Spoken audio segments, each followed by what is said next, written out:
Well, welcome to sunny Florida.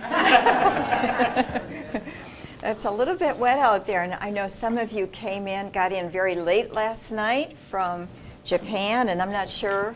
I think Amy got in the day before, so maybe not quite the jet lag, but hope you feel rested on 3 hours of sleep. Well, welcome to this is our 4th annual Summer Academy. Our first one in 2015 focused on nursing education grounded in caring science. Then the next year it was imagining possibilities, research to advance caring science. Last year, interprofessional partnerships grounded in caring science.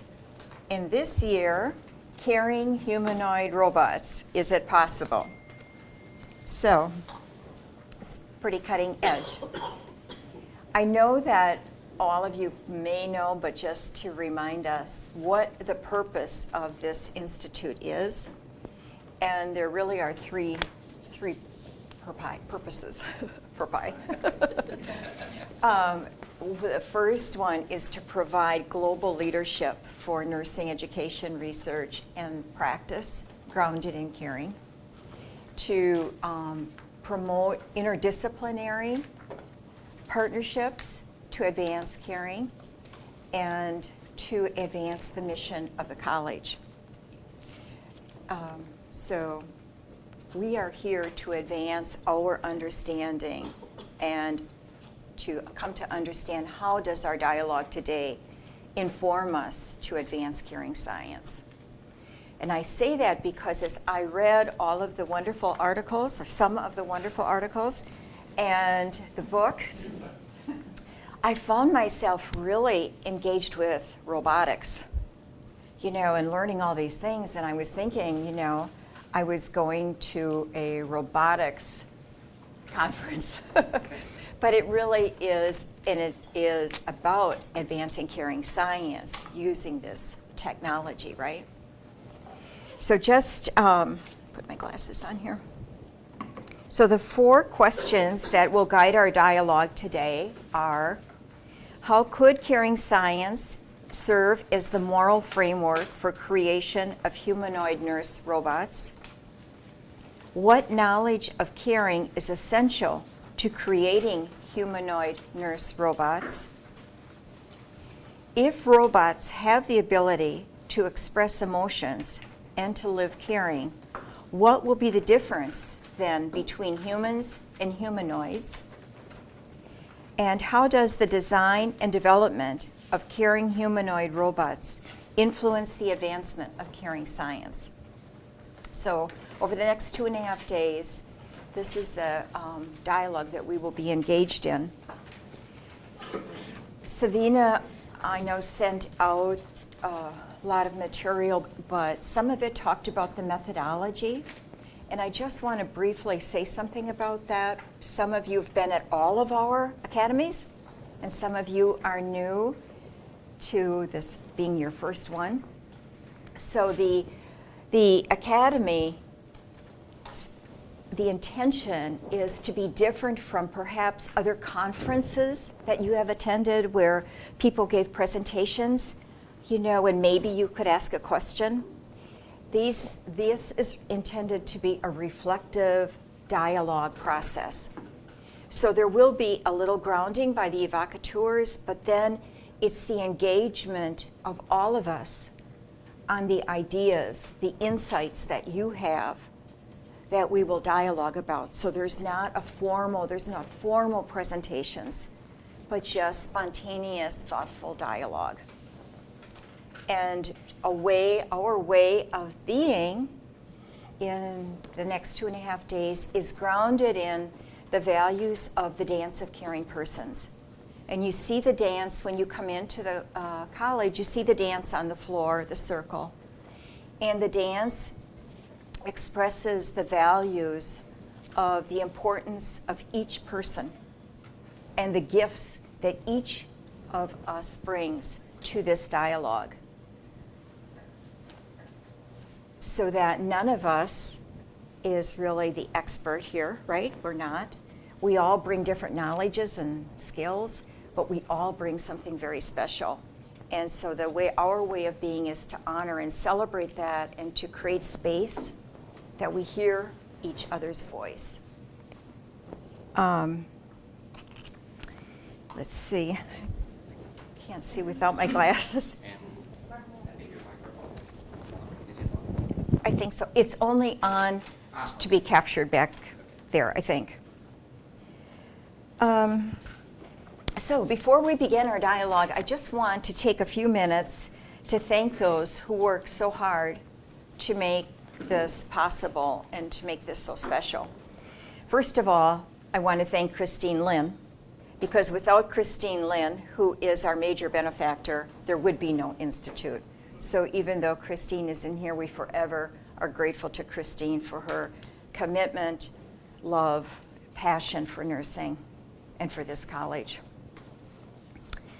The planning committee, Savina Schonifer and Nino Loxon, are the co-chairs of the committee, and other members of the committee were Dee Ray, Mary Packard, who wasn't able to be with us today, Charlotte Berry, who will be here, but she'll be a little later, Jason Hallstrom, he'll be here too, but he'll be a little later, and Claudia Grobel.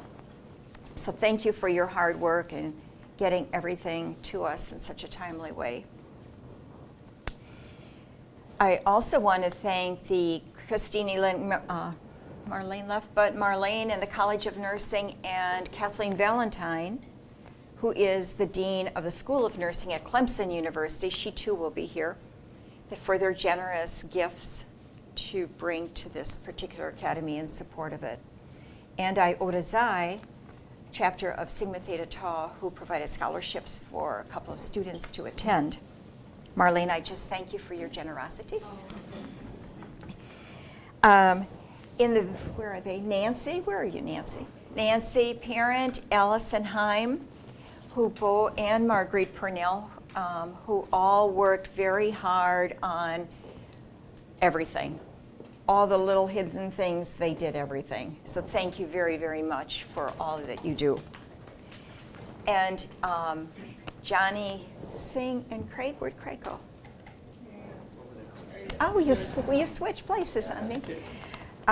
Johnny Singh and Craig are our IT people, and they are sure that everything goes smoothly. Do all of you know how to access the password for Wi-Fi? Could you tell them what to do, please, Craig? How to do that? If you log into the guest Wi-Fi, it's a request, a login, and you type in your phone number, and then you get SMS, and then you can use that to log in. We came from Japan, so we don't have an iPhone in here. So is that okay? We need a US We phone need number. your help.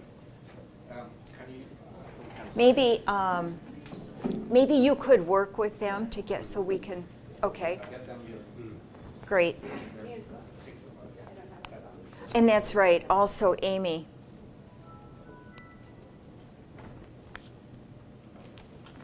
Okay, I also would like to thank where's Val Grum for the extensive bibliography that you got, the multiple pages, that I know many of you read all of them.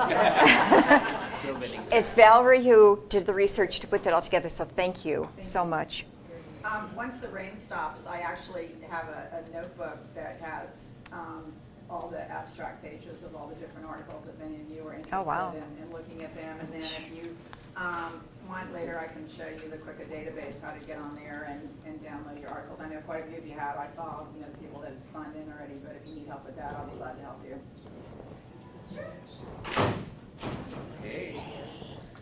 Uh-oh. This is Kathleen Valentine, Dean of the School of Nursing. We were just thanking you for your wonderful support, Kathleen. And this is her husband, George. I am demonstrating robotics.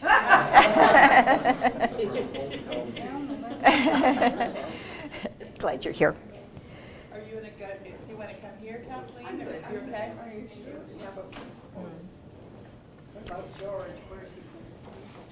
See you later. Okay, okay. Also, our videographer in the back is Frank. I just want to say something about the videographer's role here.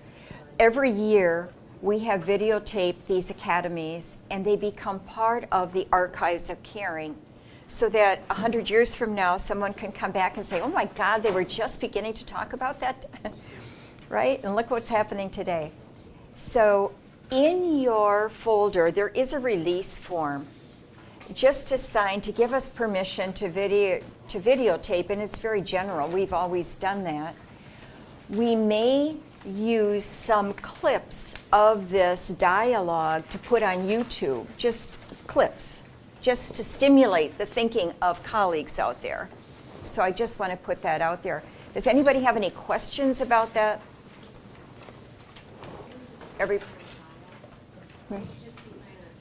Yeah, okay.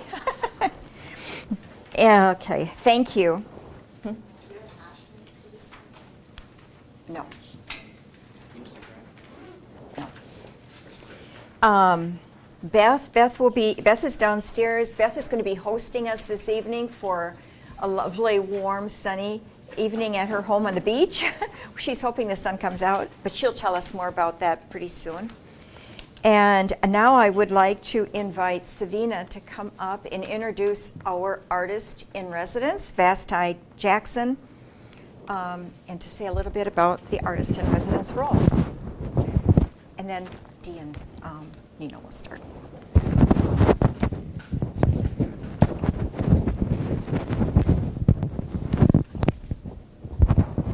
Good morning, everyone. So glad to see everyone here. Let me get this clipped on for posterity. I think I'll just clip it right here to my stuff. There, that work? When we started this particular journey about caring and robots, someone immediately popped into my mind as an ideal artist in residence for this particular topic. Because my first encounter with him, he was playing at a music festival in Jackson, Mississippi, where I live, and he played his composition. I turned on my computer, but my computer turned on me.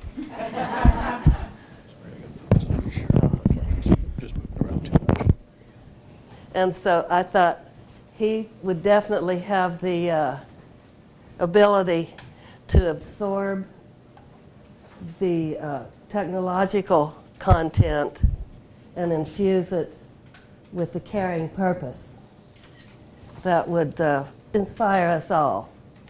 And so I presented his credentials to the planning committee and the board, and everyone agreed that Mr. Vasti Jackson of Hattiesburg, Mississippi, should be our artist in residence. Welcome, Vasti.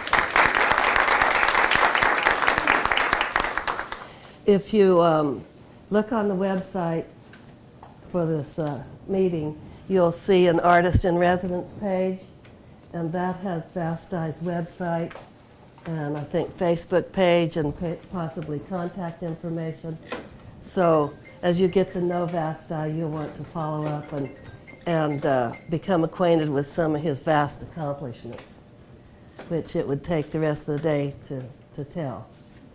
Vasti graduated with a degree in music from Jackson State University in my hometown. Jackson, not my hometown, but my home. Well, actually, I bailed out after the second year to You bailed out.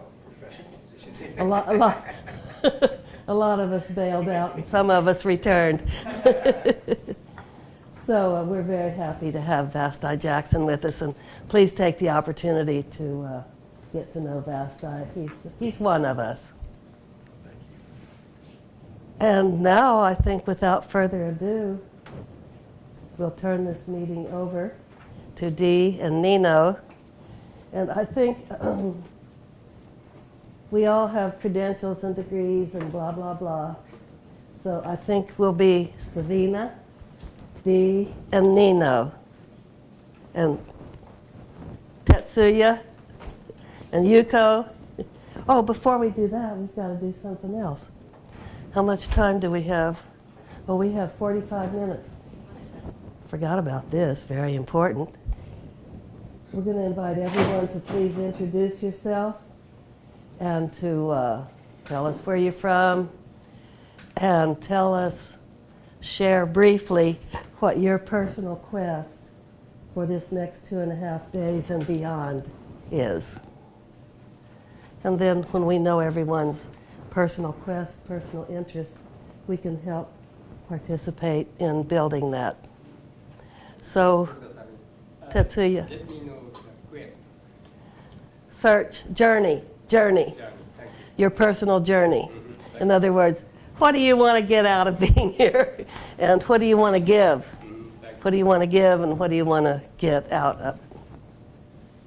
And thank you for doing that, Tetsuya, because we have multiple nations, languages, and cultures represented here. And so at any time, please, anybody, don't hesitate to say, well, wait a minute, I didn't get that. Could you explain? Because we're going to be very casual and very dialogic. And to be dialogic, we need to really grasp and be open with each other. And that's my quest, so I'm finished. Nino, you want to start? And we'll go, around like that? Oh, Nino Locsin. I'm a retired professor of nursing from Florida Atlantic University and currently professor emeritus of nursing, and with Tokushima University, Department of Nursing, also a professor of nursing. So it's always nice to be back here. Thank you very much. Request? To understand in more, I would say, practical fashion, humanoid carrying robots. Well, I'm Vasco Jackson, and I guess you could just introduce to me. And my interest here is to be of service in any way that I possibly can. Relative to the aspect of humanoid robots, I don't know a lot about it, but I work in a field where I'm dealing with computer science and technology as it is evolving, using it from the aspect of a primal level of rhythm, pressure, harmony, and dissonance of music, which I believe transmits through the entire body physically and psychologically, that my quest here is to get more of an understanding of how these things can interface and actually serve in a healing manner through music that I can tie into the aspect of computer technology and greater possibility of humanoid robots in the context of not only nursing in, let's say, a hospital environment, but also in the greater world. Hello, I'm Marlene Smith, and I'm the Dean of the College of Nursing here. When I first saw the title of the Summer Academy, Humanoid Carrying Robots, Is This Possible? I immediately said, no, it's not possible. So I've evolved since then, as through the book that I read and other readings that I've done that has really helped me to understand more. But this is one topic that I know almost nothing about. So being here, and my quest is to learn more and to really expand my thinking and maybe break down some of the walls that have existed to my acceptance or of this idea. Thank you. Hi, Dr. Is anyone having any issues with Wi-Fi or need help? Yes. So let me know. Okay. Yeah, we don't have US-based cell phones. Okay. We can take care of that. And Johnny, before I mentioned, Johnny is a good friend and colleague and has helped us with tables, chairs, many things he shouldn't even have to do, as well as all of the technological needs for us. So we are so grateful to you and everybody here. Thank you, Dr. Thank you.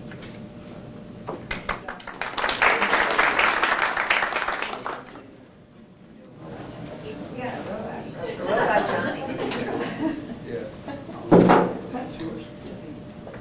Dee, you want to go ahead and ask? I'm Marilyn Ray, commonly called Dee. My nickname's Little Baby. And I'm here at Florida Atlantic University, Professor Emeritus, and also adjunct professor. And so I have always been interested in technology because years ago I was in intensive care units. So I was always interested in how we work with technology so that we can also be caring and, integrally with the technology. So it was always a challenge for me over the years. And of course, years ago, I did research in this area. And most of my research has evolved and emerged into an ethical response, to the use, potential abuse of technology. So Dr. Watson and I will be sharing this first section on valuing with all of you. So thank you for the invitation. Kathleen? Good morning. I'm Kathleen Valentine. I'm the director for the School of Nursing at Clemson University. And I have been interested in caring science and researching caring science since 1985.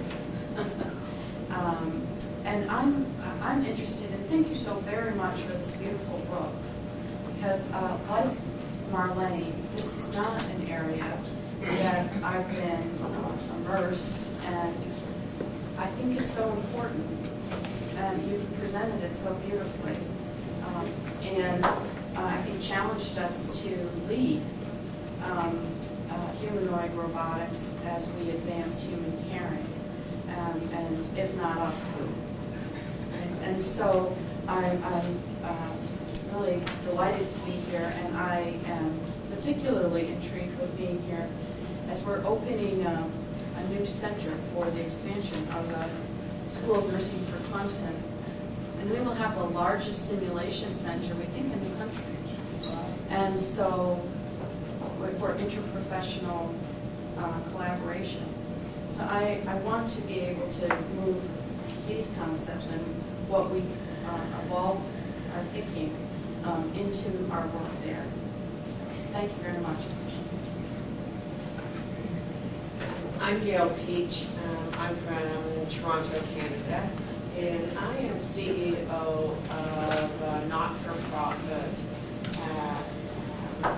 Health Research Foundation. And our new strategic plan is about focused on caring and compassion in a technological world. And we're focusing in on the education of healthcare professionals, leadership, and the clinical practice. As we've started to really gain a greater understanding of the impact that this will have on healthcare, we realize also the disruptive nature that technology is having, and when we look at all of the domains of our society, we are starting to see that disruption. And what will be the impact on the healthcare professionals? How will we deliver their care? What's also very important is how will we prepare healthcare professionals? We, and certainly in our research and talking to individuals, they are saying that even at this point in time, we are not preparing them for the future. And so I'm here today really with my colleague to gain some insight and understanding in a more in-depth what really are going to be and what do we really want in terms of the future, not only of nursing, but other healthcare professionals. My background is a nurse. This is the moment in time to have this discussion, this dialogue, because the world is moving very quickly. And healthcare professionals and the education of healthcare professionals in the delivery system, we are behind in terms of wrestling with authority issues that technology and artificial intelligence and the impact it will have on caring and compassion in the delivery of healthcare services. My name is Jocelyn Bennett. Good morning. I'm also from Toronto, although originally a West Coast girl from Vancouver. So my passion for technology actually started at a very young age. I was steeped in science fiction from the time I could read. So I have all these wondrous views of technology as both the good robot and the bad robot, and the technology which is enabling and wonderful, and that which is kind of scary. So it's interesting as as I think and reflect on where we are now and seeing those kinds of concepts come to reality. I would never have thought I would see Asimov's rules as part of our way of thinking about science, but there it is. So like Gail, we're very immersed in trying to understand and pursue this, and I think one of the observations and I think something that I'm hoping to be able to explore is that as we think about all the technology and what really slowly becomes stripped away from the stuff that we as healthcare providers do, and I think as often as nurses that the technology starts to take over, then what really is the role of humans in healthcare? What is our unique contribution? Can it be provided by technology, not by biases, but really getting to that crux, because I think we think about, well, we bring the caring and compassion, yet that's not what we always experience and see in the system. So if we're trying to hold on to something that isn't there, then what is that use? Hello everyone, my name is Claire Millette. This is the Canadian contingent, also from Toronto, Canada. I am an associate professor at the School of Nursing at York University. And we're very grateful to AMS, myself and my colleague Dawn, who funded us for a really, well, we find a very fascinating study on how we teach caring. We all say we teach caring. I'm sure every of your schools says that, but what do we actually do? And do our students actually embody it and be able to practice it? But I'm fascinated by this because this is the future. And when you bring it up to my colleagues, their heads spin and their eyes roll and say it will never happen. And it's like burying our heads in the sand. And we need to embrace this and understand it. It is right impressive that what will it look like? But as I was reviewing the book on the plane yesterday, the question is, and it's so important that if we do not define it, someone else will, what nurses will do, or maybe not. And we need to do this, and particularly in nursing education. What are we teaching our students? At this present time, we're teaching quite similar to what I learned just a few years ago. Not. But so how are we going to shift the way we teach students? Why are we having students bathe each other in swimsuits in a simulation lab still? How do we do it in different ways, and what do we focus on and build on that critical role of why we will still need nurses in the future? Because if we just keep focusing on the skills in the biomedical, they're not going to need us. Robots don't bully, or good robots. They don't bully, they don't call in sick, and in our public system in Canada, people would look at the long run, this may be cheaper for us. So it's a very important issue, and I'm very excited to be here. Good morning, everyone. My name is Dom Rose, and I'm the 4th Canadian contingent here. And this is our 3rd time at this institute, so we're delighted to be back. This topic fascinates me as well, as it does most of you. I remember writing a paper in my master's in the 90s around technology and care, and how do you do that. And I'm fascinated that many, many years later, we're still having these conversations and we still haven't figured it out. And I think this institute is a great opportunity for all of us to give some thought to that. And certainly as an educator, my interest in this institute is how do we teach? I talk to my students in the leadership class about technology, about digital health, and they're not as tech savvy as we would expect them to be, or they don't know, they're not thinking the way we should be thinking about how do we move forward from a technological perspective. So my hope is to have some conversations around that from an education perspective.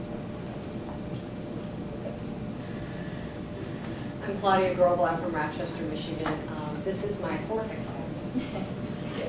I've been all of them. I'm so excited. This is like my favorite time of the year. My quest for this is to be able to sit down and absorb the conversation, because I, like Kathleen, think that we need to lead this as opposed to being led. And I think that technology has exploded in our world, and we've been kind of like, oh, the monitor should do that and this and that and everything. And it's just like time. It's time for us to just embrace it and figure out how it's going to work for us. And I think that the people in this room and the minds in this room will have some really rich conversation, and I'm really looking forward to it.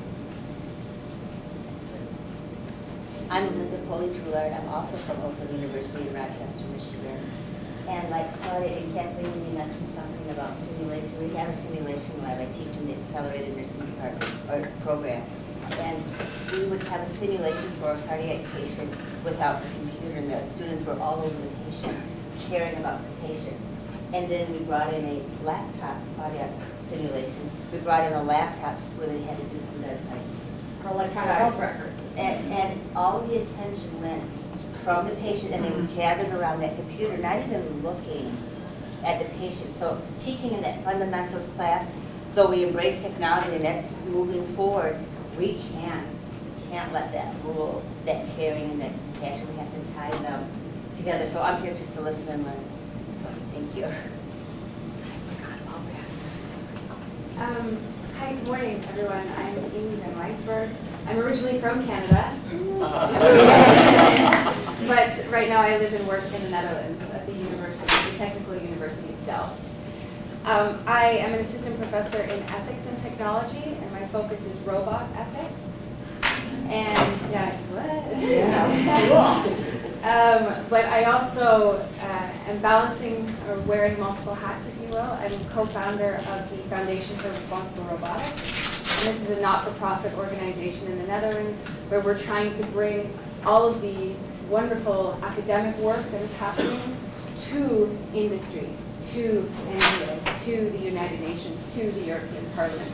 Because right now we're in the process of creating guidelines, creating codes of practice, creating legislation, and it needs to be done with an understanding of what's happening in the academic sphere. So I'm trying to balance between academia and also the political sphere. My journey, my interest in robots began back when I was living and studying in Canada, studying cell biology, as one does, right? I was working at a robotics institute in London, Ontario called CSTAR, Canadian Surgical Technologies and Advanced Robotics. And I was on one of the world's first teams where we were training surgeons using the Da Vinci surgical system and the Zeus telesurgical system.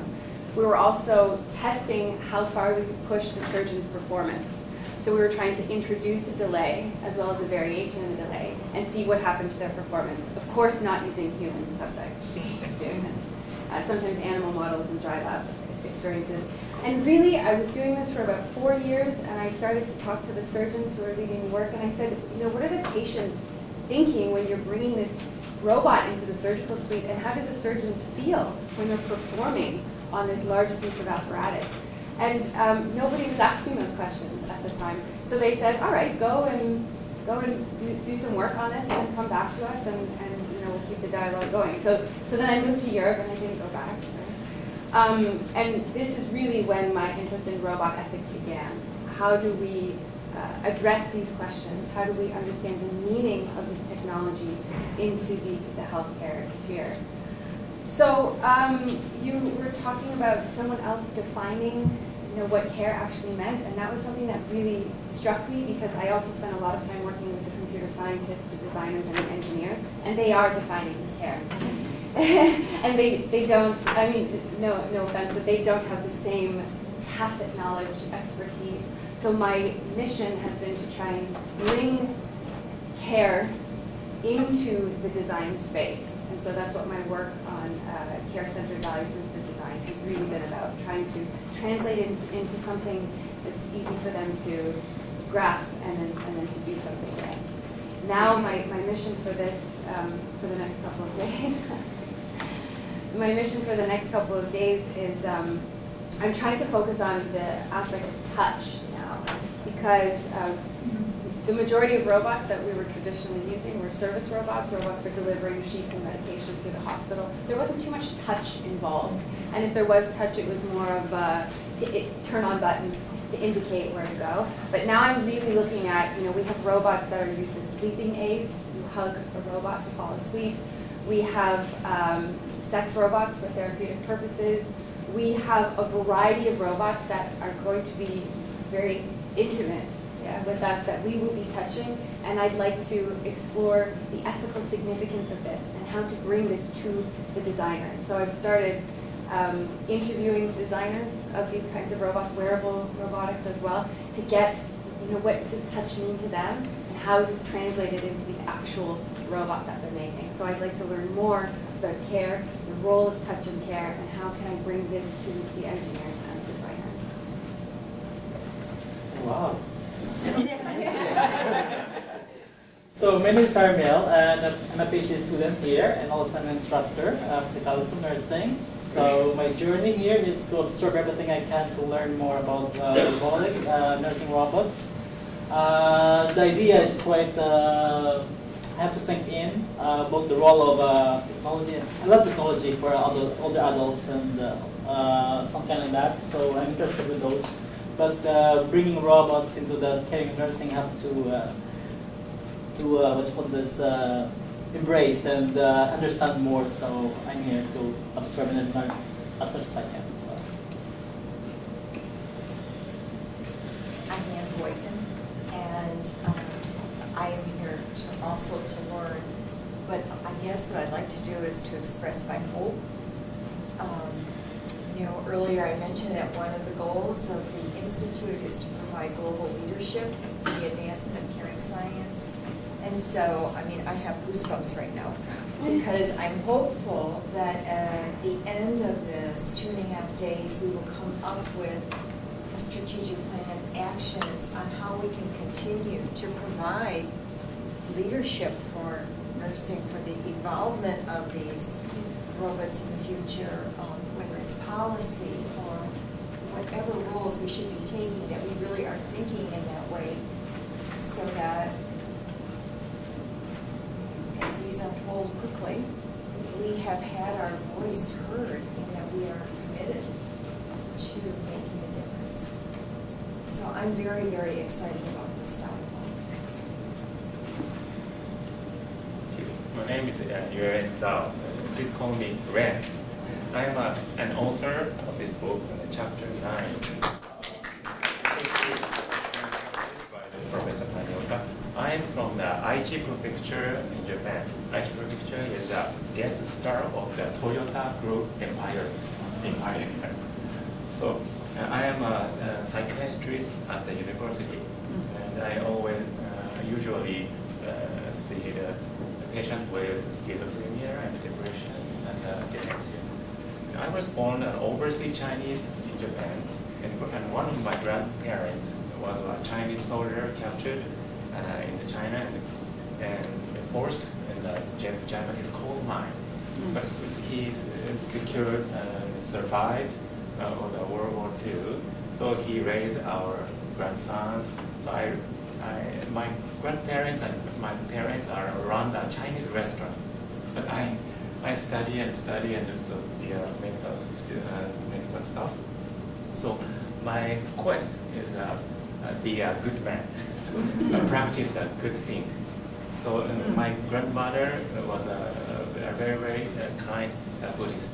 So always made all living beings be kind and happy.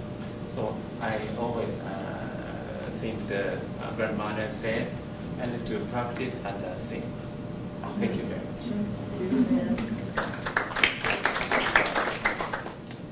And Tetsuya Tanioka. Call me Tetsuya. So I am a humanoid robot.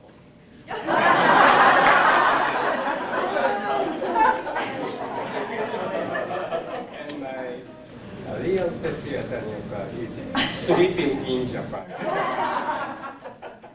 I have an emergency stop here. I'm running here. Please stop my And I met him, Dr. Zhao, around 10 years ago. I have collaborated with the research using the ultrasonographic device with him. And he is my friend. And Dr. Kai, he was my tutor. And I was a PhD student. I developing a device for the elderly people's workers. And then he is my teacher. He was my teacher. And then my journey, I want to make a real friend relationship here. Please hold me here again. And then I would like to share which is the difference of the legal caring and manifested caring by the human robot. In Japan, we have a collaborative hospital in Kagawa prefectures. We already installed the humanoid robot. So, and then our humanoid robot interact with the elderly people. And then this humanoid robot can talking with the people. And then other people looking for the humanoid robot and patient interaction. And then other people laughing, and then other people said, oh, good. Then it makes a good transactive relationship. This is my transactive theory with the humanoid robot. So I want to share with our experience with us. Thank you so much. This is my son. Does he have the on-off button back there too?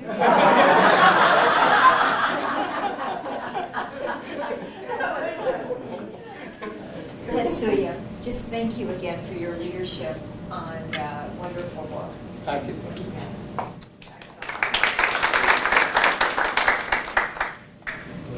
My name is Yoshihiro Kai. I'm a professor of robotics at the Department of Mechanical Engineering at Tokai University, Japan. So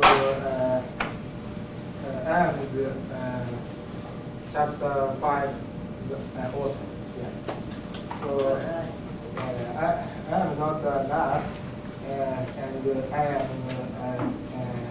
engineer, mechanical engineer. And therefore, I don't know many technical terms in nursing, but I would like to enjoy this academy. So my request is to study the functions needed in humanoid nurse robot. Thank you.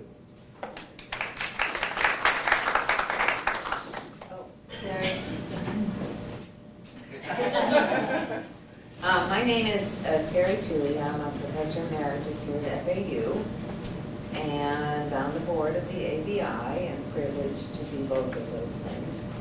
I'm a gerontological nurse practitioner. So when Nino asked me to write a book review, I said, I don't like machines, I don't have any technical knowledge, I'm not going to understand any of this. And then I realized that in Japan, the impetus for use of robots is the care of the older adult, because they have the most aged population in the world. Anyhow, so for me, I have been troubled and in angst for many, many years about who will care for me and future generations of older people. And how can we redesign our system of care and the role of professional nursing to ensure quality with fewer caregivers? And there are fewer and fewer and fewer. So I read the book and I got so excited that what I envision is the use of robots grounded in caring is an opportunity to provide quality care for older people without bias, negative attitudes, and full of the expert knowledge one needs to care for older people. And that's really the most exciting part for me. I just read a study that was done, which I think is magnificent, with healthy older people, this is in France, caregivers of older people with mild cognitive impairment and individuals with mild cognitive impairment, which we often think, well, why do we have to talk to people with dementia? What are they going to tell us? Well, it's time to be doing that when we're talking about robotic help for older people. One of the individuals with MCI said, and I absolutely love this quote, the robot could be like a friend. And to me, that intimate connection is sorely lacking, particularly in long-term care facilities. So I'm gung-ho, I'm ready, I want one. The other thing, when I was in Amsterdam some years ago for a conference, they had the Paro, is that how we say it? Paro? As something you could go in when you went in, and they had this on the table there. And I kind of glanced at it. This has been years ago. So they had us go over to the table, and you pet this robotic seal. And then you walk away, and it calls you back. When you pet it, it moves towards you. The success of using that animal-assisted therapy with people with dementia is utterly amazing. And so that kind of got me hooked on it. I want him to. So anyway, that's what I'm saying. Glad to be here. Always wonderful experts. My name is Sue Bolfin. I'm the director of the DNP program here at FAU, associate professor. And I'm very humbled when I hear everybody's stories about how they got started, because I got my interest started watching the Jetsons on TV. They had these telephones that you could actually see a person. I thought, no way, that'll never happen. And then they had a robot cleaning the house. And it was like, oh, this will never happen. Here, it's here, and way beyond. So it's very exciting. What my quest was, is as an educator trying to fill in the gaps in nursing education so nurses are more able to sit at the table in the design so that we have a voice in how these robots are designed to be infused with caring. And what is that all about? So I'm very optimistic that we'll be able to bring things into the curriculum and nurses more knowledgeable in developing software, designing software, understanding it. So I see, that engineers are sitting at our table learning what we have to offer in caring. We need to be sitting at their table and understanding a little more about simulation and designing software and things like that. So I think it's very hopeful, and I'm very excited about this, but humbled at the same time, knowing how much there is to learn. But we all, in the dance of caring, in the circle of caring, we respect and nurture each other's talents. So I think working together, we can make amazing progress. And I think there's a need, just from personal experience with family members in the healthcare system. I think that if certain things had been done by robots, the care would have been better. I mean, in certain ways, so we still need both. But I'm very excited to be here, and thankful. Hi, my name is Yuichi Tanaka. I'm from Japan. I belong to Tokushima Body University graduate student. I'm a physical therapist. I'm studying rehabilitation using a human robot.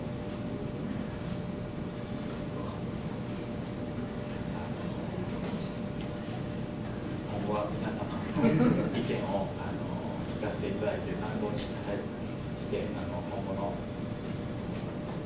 研究に生かしていきたいのでよろしくお願いします。I am a translator. He would like to learn from you, and then he would like to use your ideas, and he plan to introduce his research using a humanoid robot. Thank you so much.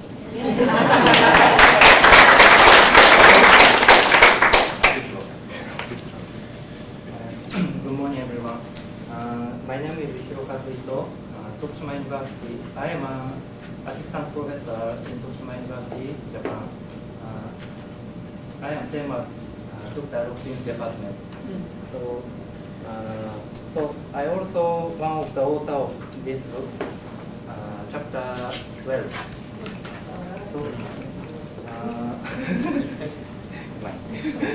And my research question is, if patients were injured by nursing robots, who will have responsibility?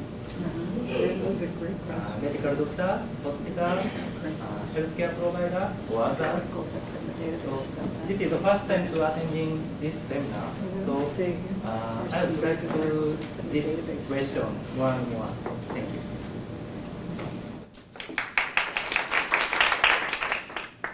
Hello everyone, my name is Yuko Sahara, and it is second time to participate in ABI. Thank you. And I'm associate professor at Tokushima University, and we have collected about humanoid robot with Dr. Tanioka and Dr. Rokin and Dr. Edo and other faculty members. And we have many robots in Japan, but if we use humanoid robot at clinical hospital, we have a lot of problems and tasks, Dr. Ito said, and we have to think about it. So I would like to discuss about these topics and to develop an understanding of caring robot. Thank you.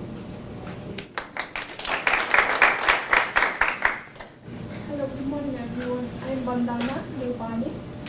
I am originally from Nepal and I have been living in the US since 4 years. So now I am in the PhD program. I am halfway through my PhD and my research area is related to healthy aging. So that interests me about this humanoid robots. And for my PhD, I want to learn what are the existing roles and characteristics of the existing robots, like Paro, one of that I recently learned about that, and their further roles and characteristics in clinical nursing and research.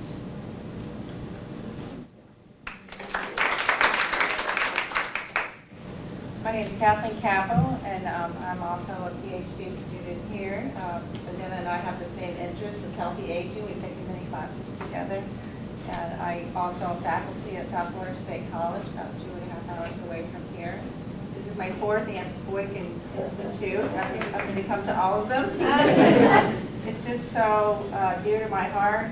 I think of caring science as a movement. And I think of the technology as a movement that we need to have right along with us. So I just want to keep, I know Claire and Gail and everybody said things about, we're doing things the way that we did a long time ago. And it's time to change in the way we do our education. And we're looking at, we're actually partnership with one of our facilities on virtual nursing. I actually had a family member call my office and say, hey, I need monitoring for my father in his home like now. And I don't have that capability yet, but I think it's coming, and I think it's a huge need for elderly, and this is just so fascinating to be here, so thank you.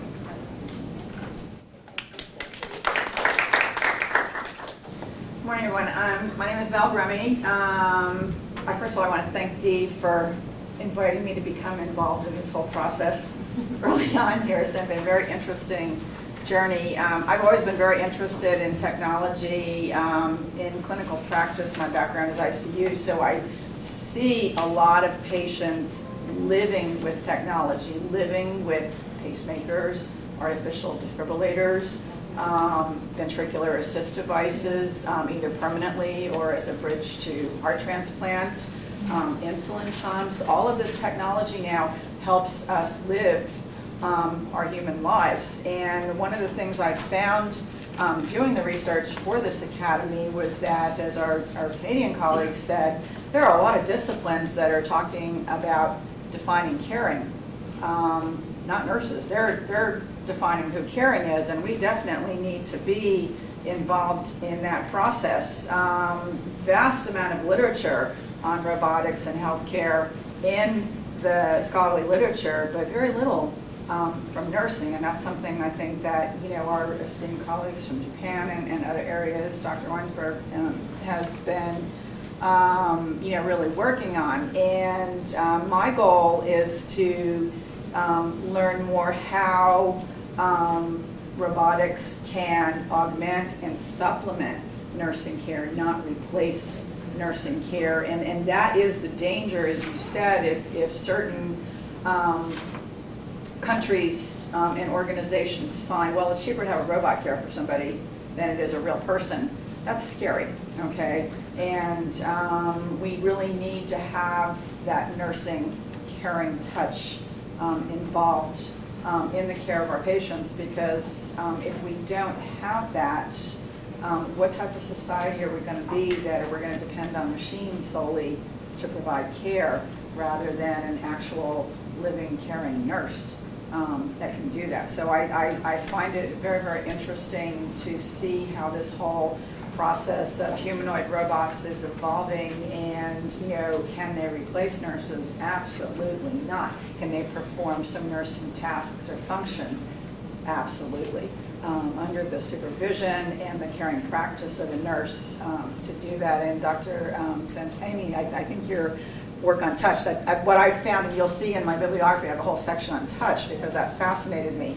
And I think that's very, very important aspect of how that either physical or virtual touch of a nurse is going to make an impact on someone's lives. So I will be very, very interested to hear everything that my colleagues have to say here. Thank you. Good morning. My name is Raquita Davis. I am just finishing up my first academic year as an assistant professor. I have done adjunct clinical teaching roles for about 5 years now. I'm traveling here from York, Pennsylvania, which is about 40 minutes north of Baltimore. I actually teach at Notre Dame of Maryland University in Baltimore. And my quest, or my hope during my time here, which this was my first time being able to attend the Ann Woodson Institute. So my hope during this time is to really be able to gain better understanding, better insight. I really echo some of the same thoughts and ideas that have already been shared. I see, especially when I am dealing with my entry-level nursing students, they grow up in an age of technology, so they are familiar with technology, but the piece of touch is truly missing. So I think to be able to find a balance between something that is very natural to them, but also being done in such a fashion that it infuses caring into the process. So just to be able to be a part of this conversation so that when I do return back to my university, it helps me become a better educator, to also always be forward thinking in the process and how can we do things differently and take advantage of the technology that we have available, but again, always with a foundation that's grounded in caring science. Welcome, Rodnita. If I can interrupt here a minute, just to let everybody know that Rodnita teaches with Mary Packard, our beloved Mary Packard, who can't be here with us this year, but she's here in spirit. And thank you for being here, Rodnita. And just to add to that point, Sabina, so Dr. Packard was one of my instructors when I was going through undergraduate studies. So it was so nice to be able to join an institution where she was then my colleague. So That's cool. Very cool. Pleasant morning to everyone. My name is Cyrus Tubal. I am currently connected with the Ministry of Health in Oman, but I would like to represent St. Paul University, Philippines, an institution where I learned to embody the language of caring and how could this language be spoken with all other professionals and practitioners. And it was so inimical when it comes to technology as well as robotics. Because one primary question about robot is it possible to mimic or to embrace the concept of emotional synchrony that is commonly manifested among human beings? And that is the primary question that I would like to answer. Is it still possible for humanoid robots to establish the synchronicity between human-to-human relationships? And that quest began when Dr. Lucian, who was our former professor, way back in 2013, right, introduced to us the concept of technological competence as caring in nursing. And that began to open a broader spectrum. How could it be possible to embrace the technology within the parlance of nursing practice? And of course, this is my third time, and every year it is my commitment that I really would like to be part of, because the language of caring is really mesmerizing.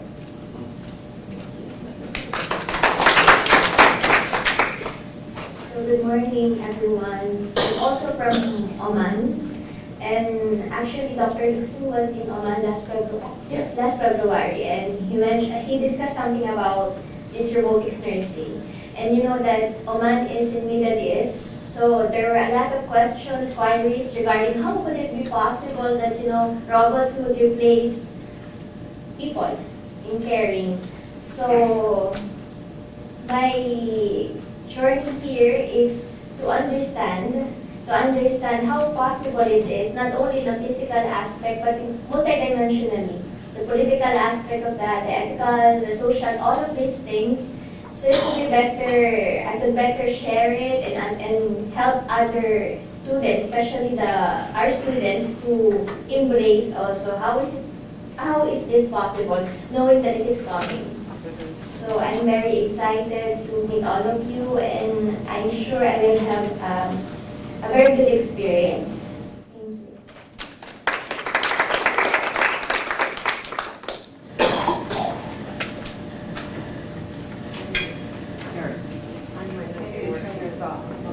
Somebody, is yours off possibly? Well, I think I can talk. Yeah, there we go. Can you hear me? It's on now. Try it now. Okay, I'll try again. So I'm Terry Eggenberger. I'm an associate professor here at the Christine Eland College of Nursing, and blessed to be a member of the ABI board. I come at this probably from beginners, novice to expert, somewhere in like an advanced beginner. I did some initial work with Dr. Boykin and Dr. Loxine on integrating caring science into simulated patient experiences. I'm concerned about, I have to be honest with you, as a provider and a researcher and someone who still practices, I'm concerned about what I'm seeing in practice. Similar to what Dr. Grumming mentioned over there, people are caring for the machines rather than living caring with patients. And I think as we get more and more technology, that's going to be a challenge, while at the same time, as somebody who is really concerned about quality improvement and safety, I understand that we might be able to address some of the issues from that perspective. But so we started out educating people with simulators and not taking into consideration the human factors, or developing white papers around this. And now we're talking about providing care for humans with robots going forward. So I am concerned about that, particularly even just as a consumer and someone whose family consumes a lot of healthcare because of my unique context. And also, I'm a mom of 4 children, and the 2 youngest are boys, and 26 to 14, I'm seeing the impact between the difference in the 2 of them on technology and how even as a parent you have to work on this new generation and the importance of human relationships and living caring and moving just out of the phone and the YouTube. So I think all of that has me wanting to be here and learning with all these esteemed experts. So thank you.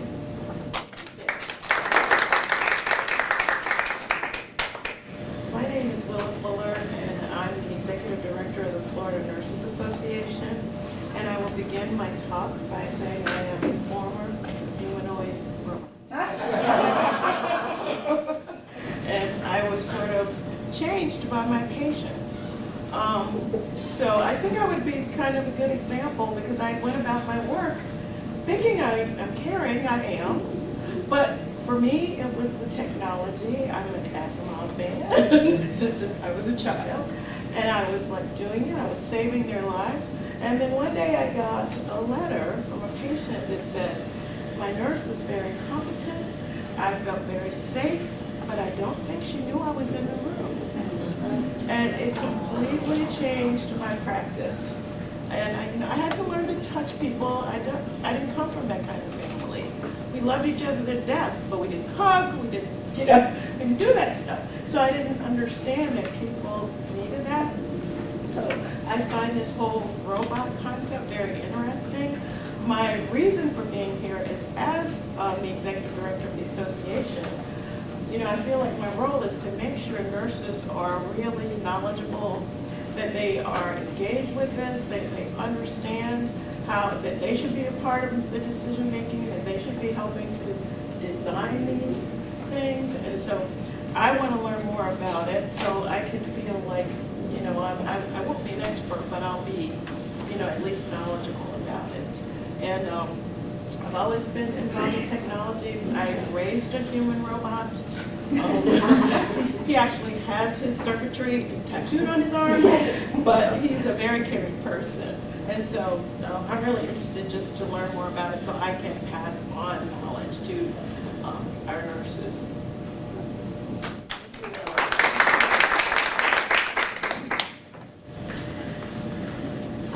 So I'm Lisa Lucy. I'm an assistant professor here at the College of Nursing, and I remember Rosie the robot from the Jetsons. Yes. I remember at the time thinking how fantastic that was, and here we are. But I've been intrigued by robots ever since I was a student in Dr. Lawson's class about 8 years ago, and he challenged us, could robots replace nurses? And we had this intense dialogue around the room.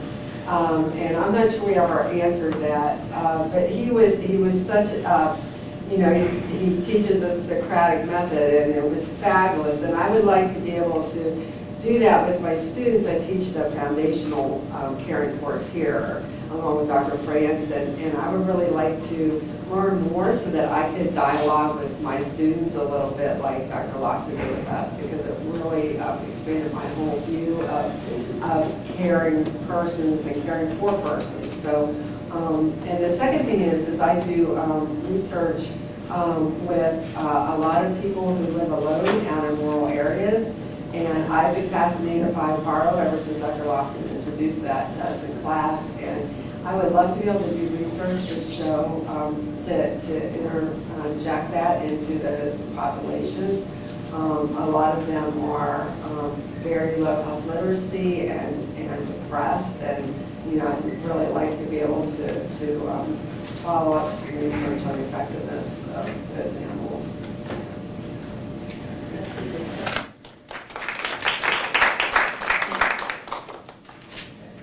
I guess Nancy? Okay. Well, I love technology when it works, and probably 99% of the time when it doesn't work, Johnny reminds me that it's because of me and that I've messed it up, broken it, or whatever. And like many others, I've been very skeptical about this, replacing nurses, but yet knowing there are nurses who act like robots and that sort of thing. And then I rediscovered, you all talked about the Jetsons, I rediscovered Lost in Space, which has been remade and is available on Netflix. Yeah, it's on Netflix. So in the very first episode is when Will and the robot meet. And, you know, I was amazed. It's like then I had to binge watch all the things. But it shows, actually, my perception is, it shows a relationship developing between Will and this robot. And of course, you know, danger, Will Robinson. But it's, and those are the only words the robot ever speaks, but it's this connection that somehow when they've redone this, it's fabulous. This connection they're actually able to portray that develops between Will and the robot. So anyway, I'm going to watch it again and do some serious reflection. Before I was like, this is cool. I mean, you know, I remember when I was a kid watching it, and now all grown up. But anyway, so my quest here is expand my knowing and my knowledge of, appreciation for, and integration within caring science, of technology and everything. So, thank you. Thank you. I'm Zane Robinson Wolf. I'm Dean Emerita and adjunct faculty at LaSalle University. I'm editor of the International Journal for Human Caring and privileged to be a board member for IBC, for Anne Boykin Institute. What I'm thinking about in terms of my quest is, I remember when we started to think about measuring nurse caring and how resistant people were to that idea. So I'm kind of old there in that thought. And then I wonder how we're going to, even though it's begun already from what I've been reading in your book, thank you for the book, is how we're going to make the robots responsive to cues that signal a need for response. And I think that the whole idea of empathic response or also caring is crucial. And I wondered how those that have developed some idea of response have figured this out. Did they watch people? What was their scientific or empirical base for identifying the behaviors or the responses from the cues, from the person, that warrant that kind of respect, or response rather. And then also with Nancy's idea of the relationship and how the nurse or the other person, the physical therapist, the pharmacist, or whoever, is developing an interface so that things go well. And I love physical therapists, and I know that there are a lot of exo devices, and I wish I had some myself, Kathleen, right there. But anyway, I just think that it's going to be a fascinating journey and that we don't really know a lot about it and how we're going to figure it out, because we're still figuring out how we are teaching people and modeling people and guiding people to be caring in the human-to-human encounter. Right? So I don't know. One more thing. If there's going to be an issue in the International Journal for Human Caring, I think the due date for manuscripts to meet better be January 2019. Because the journal has now transitioned to Springer Publishing. And the first and second issues are complete and will be rolling out in June and July, theoretically, so we catch up. The third issue is almost complete. So I'm trying to really keep ahead so that our authors are honored. And basically, that's what I'm thinking. So maybe if it would be a publication date, maybe a year later, like 2020, first issue. So you really have to keep ahead of this now, manuscript-wise. And we can renegotiate that, okay? We can renegotiate that, okay? That's just my thought, to sort of stimulate you. Thanks. Thanks, Sam. That's a follow-up question. Do you need a special issue? Yes. For The topical issues have been a little rocky for this particular journal, and people have a lot of critique about it because the acceptance rate is high. Yeah. It is a caring journal, okay? Springer will ultimately calculate the impact factor. If you do any reading about impact factors, they're not perfect either. That's all I want to say. But Springer will calculate that. And Springer now has all of the electronic versions of the journal from the beginning. Published 4 times a year.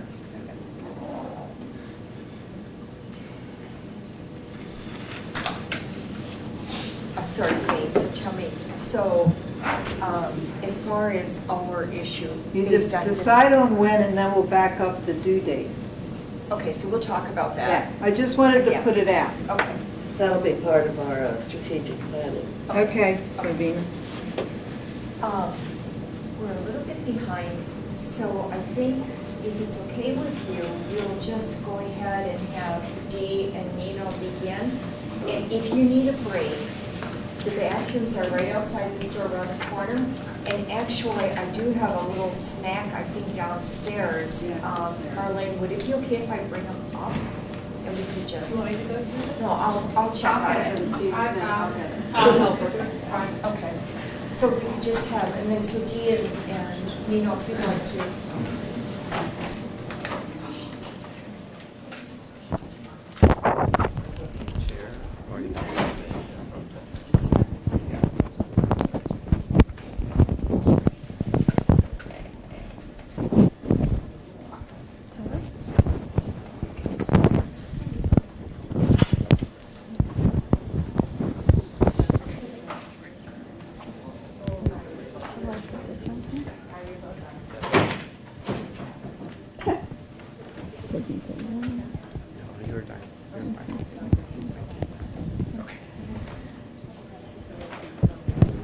Well, hi. Well, this session is about valuing and ethics. Nino and I have, can you hear me okay? Okay. Nino and I have met and discussed how we might approach this, and many of you are already nurses. Many of you have studied caring science. However, many of you have not fully, been exposed to caring science. So we made a decision together that I would do a little bit of groundwork on caring science. So what I have done is to actually present a little bit about our two founders, Drs. Boykin and Schoenhofer, their research, because I think it adds extremely well to the questions related to caring humanoid robots and the ethical questions related to it.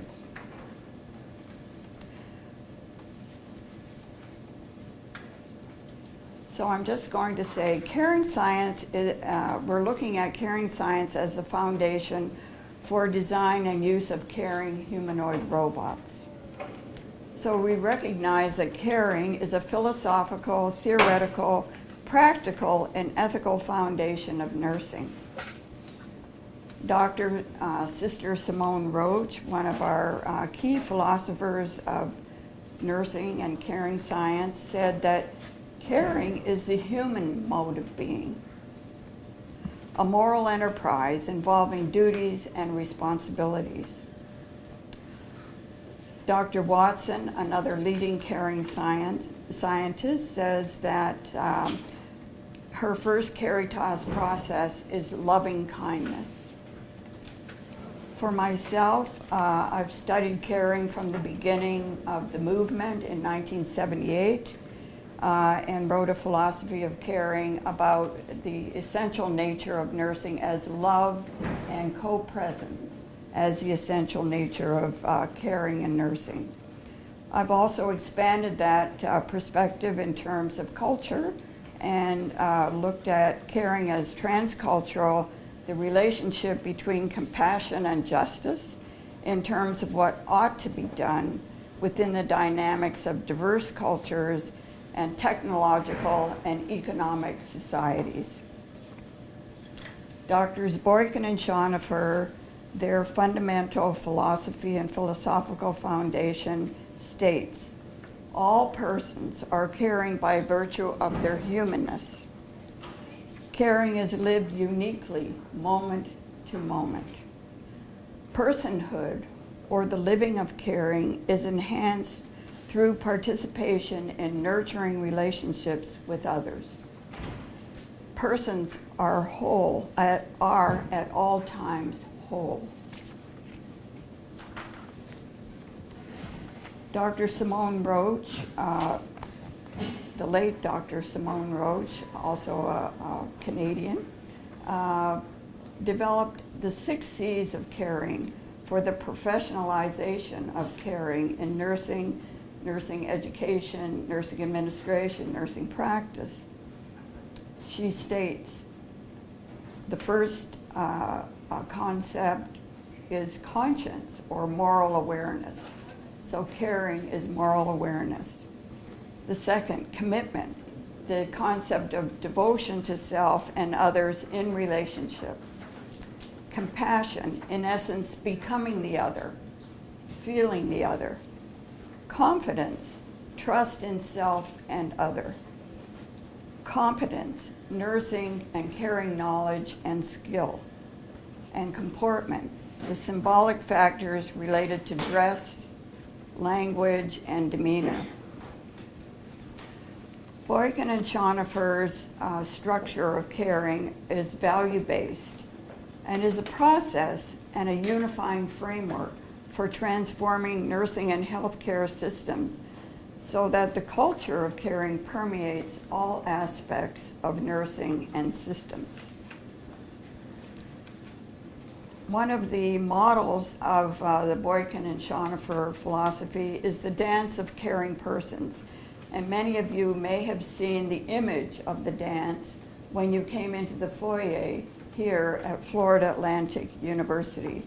And it's actually the choreography for the philosophy of the identifiable notions of this value-based structure of caring related to persons and personhood. And the Dance of Caring Persons is the organization and guide to the study of nursing and has been significant here at Florida Atlantic University College of Nursing. What it represents is a reciprocal and equal identifiable relationship so that members of the team of caring persons, patients, family members, colleagues, students, we are all part of the whole and we're all relating. And some take maybe significant leadership in some cases, but everyone is a part of this essence of caring. So one of the central foundations of this dance of caring persons is communication. It is the voice and the music of the dance. So that is what I'm presenting relative to the meaning of caring. So the focus of it, as you can see, is on person, personhood, nurturing, that phenomenon. So just so as we're moving along, how does that relate to now a humanoid? Is this new creature a person? So these are some of the ethical questions that we need to be responsive to. So then our second focus for this presentation has to do with ethics, key ethical principles that will guide our understanding of the meaning of caring and this development that we have now in nursing and caring science.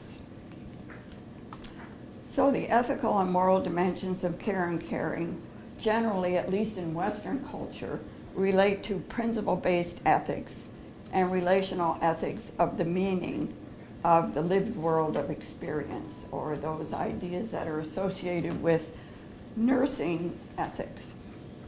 And so in our group here, we have people from different cultures.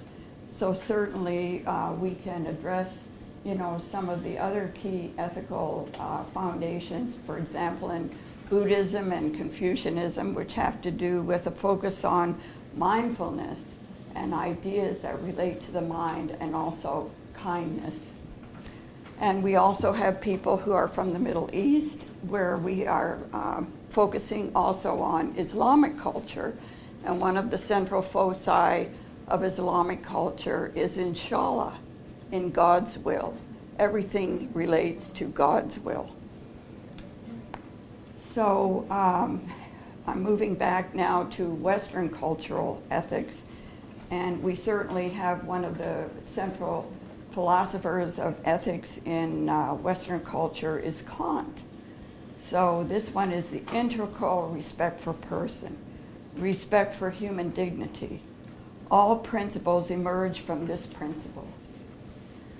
And it relates also to the concept of the good, the idea that in natural law, everything relates to the meaning and concept of the good via the idea of reason.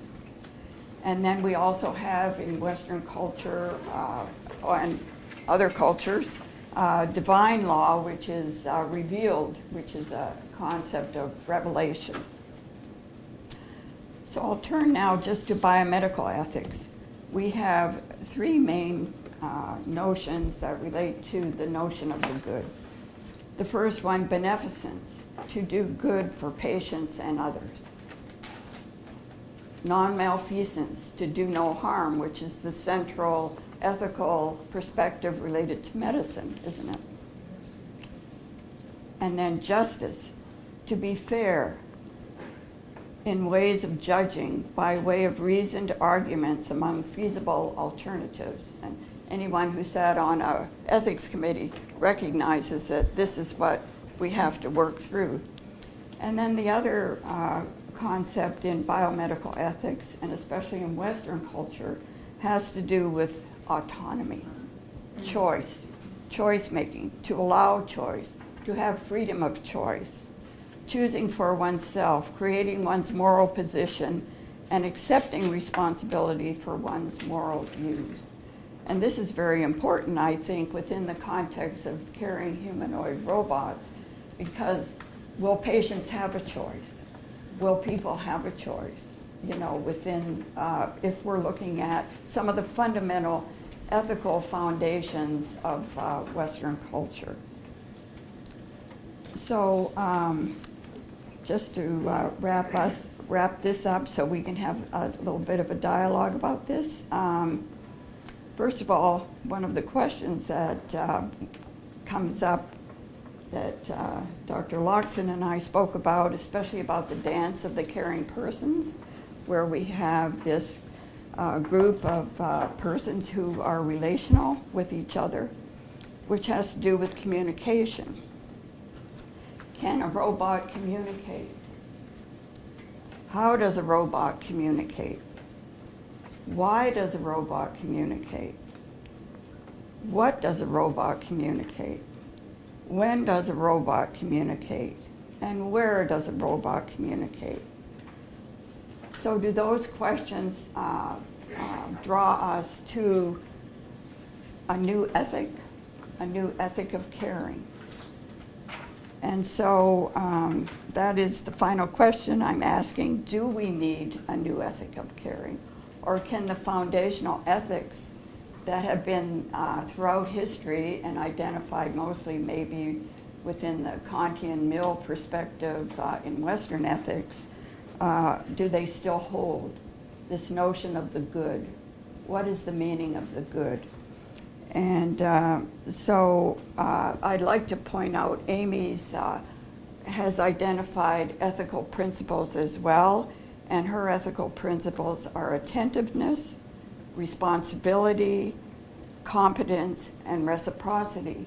So Amy, who has worked with humanoid robots, she has identified these four ethical principles relative to her research and to her philosophical and research analysis. And so, so now I think I would just like to turn this over to all of us for a discussion, because I feel from my own work that practically all of the research I have done since I initially developed my theory of bureaucratic caring, the interrelationship between caring and complex systems, that everything is foundationally ethical and also spiritual. And, you know, we have a new perspective forthcoming. You know, the idea of the spiritual is an emergent concept, you know, right? Similarly to the new science is emergent. So anyway, I think this conference brings us to great challenges, you know, for people like us who have been focused on caring, focused a great deal on personhood, persons, relationships, and also those ethical principles that relate to the notion of the good. So I'm opening it up to everyone. I think you presented a foundation and brought us to a pinnacle question that let's discuss this pinnacle question for the next until 11:15, and then we'll get more specific in looking at Amy's framework and Tetsuya's framework. But the pinnacle question to me is, do we need a new ethic of caring? Or are the values that we now associate with caring sufficient to generate this kind of caring robot that we're looking for? So the floor is open. Yes, Jane. Turn your mic off.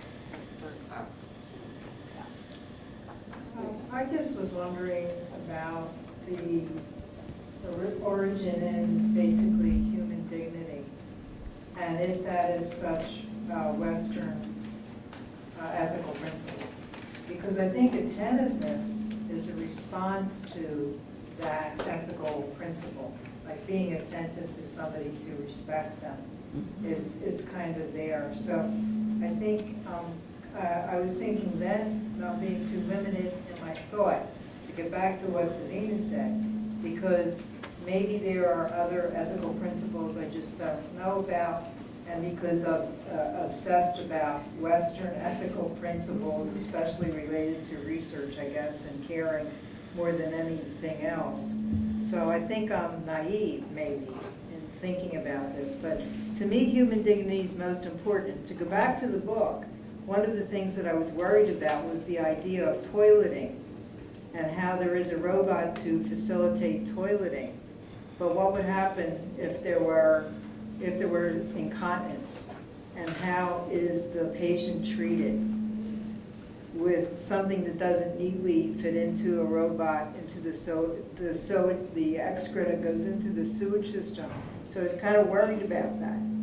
And I guess, you know, that was in the book, so it was a really good vignette in the book that made me think about how that really would work in a real state where the robots are being used for care and toileting is a focus. And yet, you know, with toileting, those of us who have done direct care with patients as nurses know how humiliating that can be, how we work to save face for the patient and ourselves. And I think it's just, that's to me like that is a classic human dignity scenario somehow. So I'm kind of perplexed. Can I ask a follow-up question? Just for language, I'm not entirely sure what toileting is. Oh, going to the bathroom. Oh, Excreting. taking someone to the Excreting. bath. Oh, taking someone, or is it also changing a diaper? Or It's everything. Cleaning someone at the Cleaning whole someone. process. The Yeah. whole process. Okay, Cleaning thank you. someone. Any response, please? So human dignity, and a very good example is toileting. I mean, we have that experience. My mother used to complain. She says, "I'm not going to drink water because somebody else has to take me to the toilet." Right? And I said, "Why? Right? What's the worry? You know?" But again, the idea of human dignity. Right?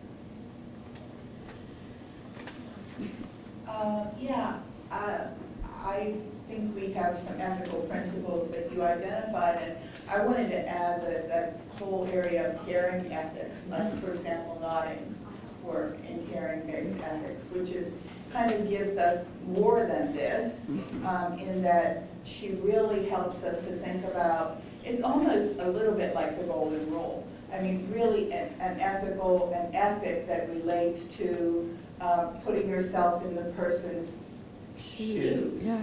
You know, really, how would I, as a person, want to be treated and interacted with in this situation? So I think that's something else to consider as possibly an ethical principle. Yes, for sure. Yes. I would echo that sentiment and add more of, what care ethics is trying to bring forward is the emphasis on relationships, the relational dimension, and the reciprocity. Mm-hmm. And so I think we already have so many principles that care ethics provides for us that I don't know if we need a new ethic. I think we need to just focus more on grounding ourselves in what we already have and deciding which ones we need to make sure move forward when we introduce the technology. I think those activities of intimate caregiving, death and dying, toileting, bathing, comforting,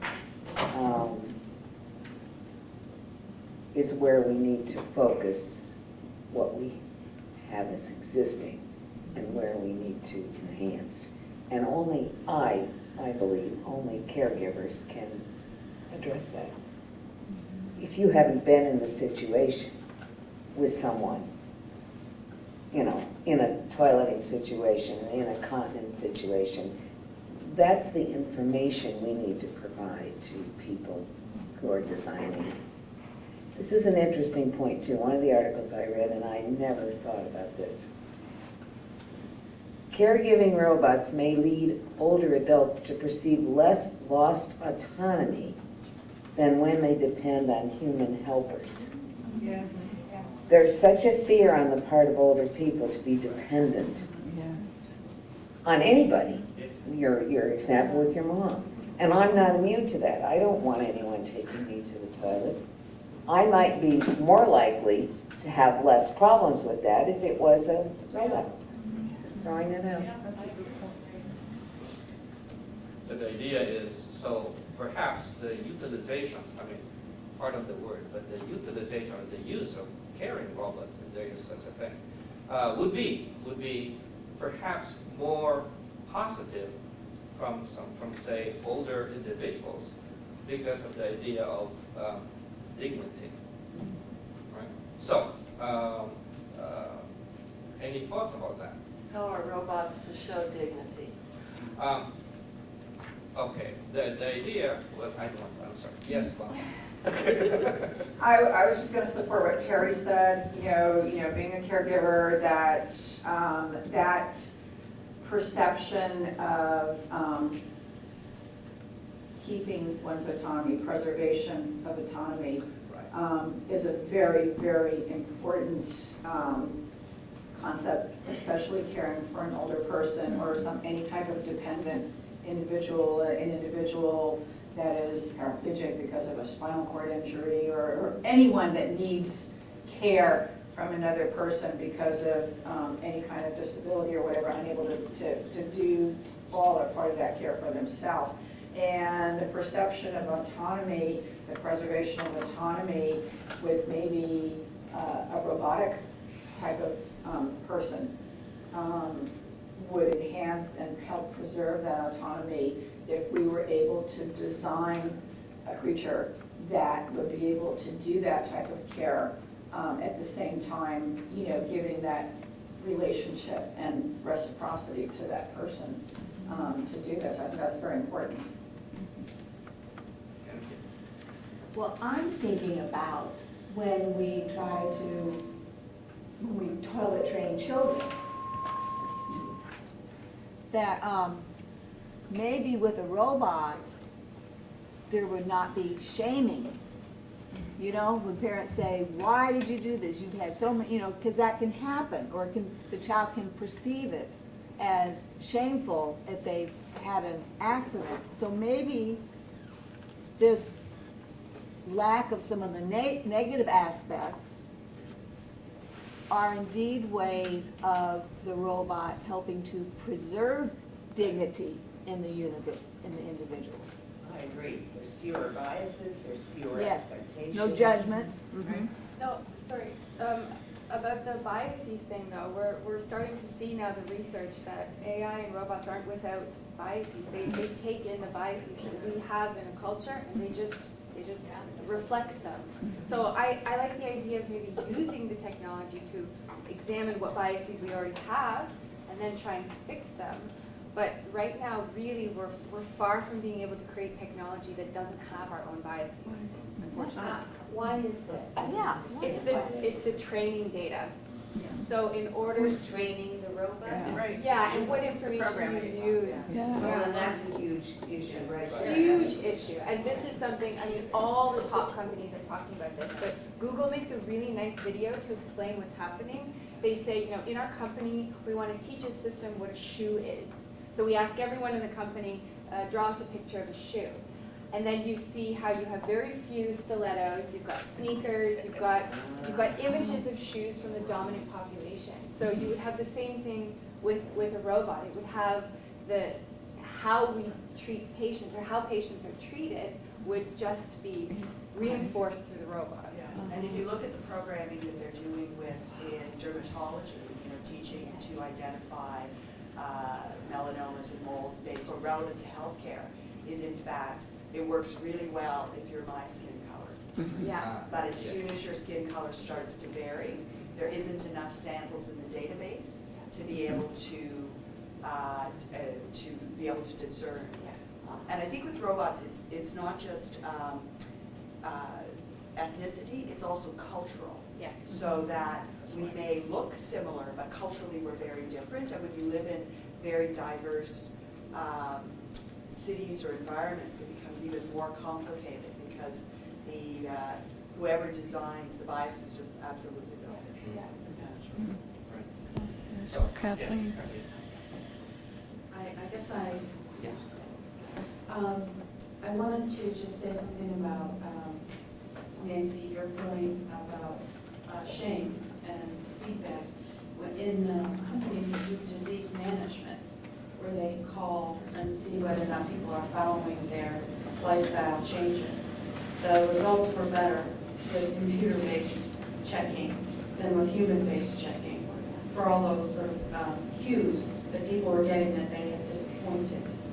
So the results were actually improved with automated sort of versus human interaction around results for management. But I wanted to get back to, I think, Terry, your point about what's the relationship between the person being nursed and the one nursing. And I just, in your book, the last paragraph is, a low-level robot nurse performs work that should be called non-nursing or as a medical aid assistant, no matter who thinks what these technologies can do. However, a higher-level humanoid nursing robot with higher-level artificial intelligence is expected to exceed capabilities of human beings. Once these higher-level humanoid nursing robots exceed the capacity of human beings, there will naturally occur the argument of whether or not the robot should now become one superior, or whether or not the robot nurse should remain a subordinate. And I think that if that argument is about, for me, the idea of doing for, doing to, or doing being with, and if we have humanoid nursing robots who dominate, takes away that idea of dignity, I think, and opens up great possibilities for abuse. So you know, I think it gets back to relationship and understanding, I'm not sure who said it, understanding those cues that one picks up in relationship and how we help this humanoid robot to learn in a responsive manner within relationship.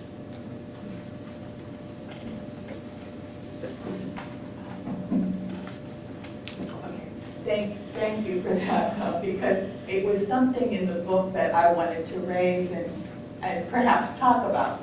And that's the idea of this evolution to the super intelligent robot being superior or more human. Because I think that perhaps intelligence isn't all that makes us human.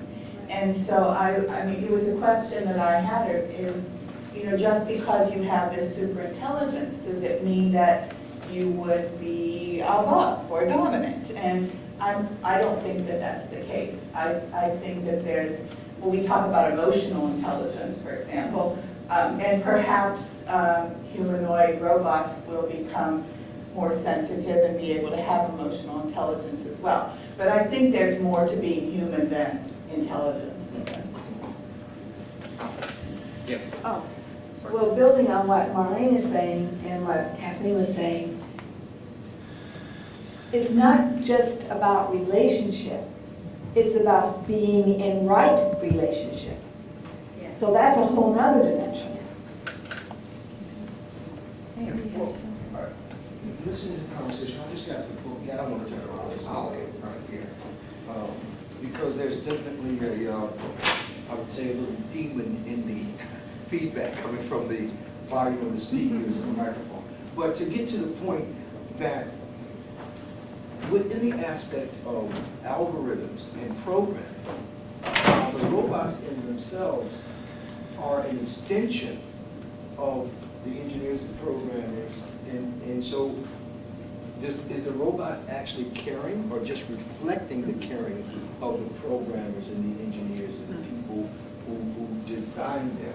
So within that, the consideration of them being helpful or harmful would be based upon the concept of morality, spirituality, caring, attentiveness, and interaction of those people. So do the robots actually ever become, let's say, more dominant or more intelligent than those who have created them?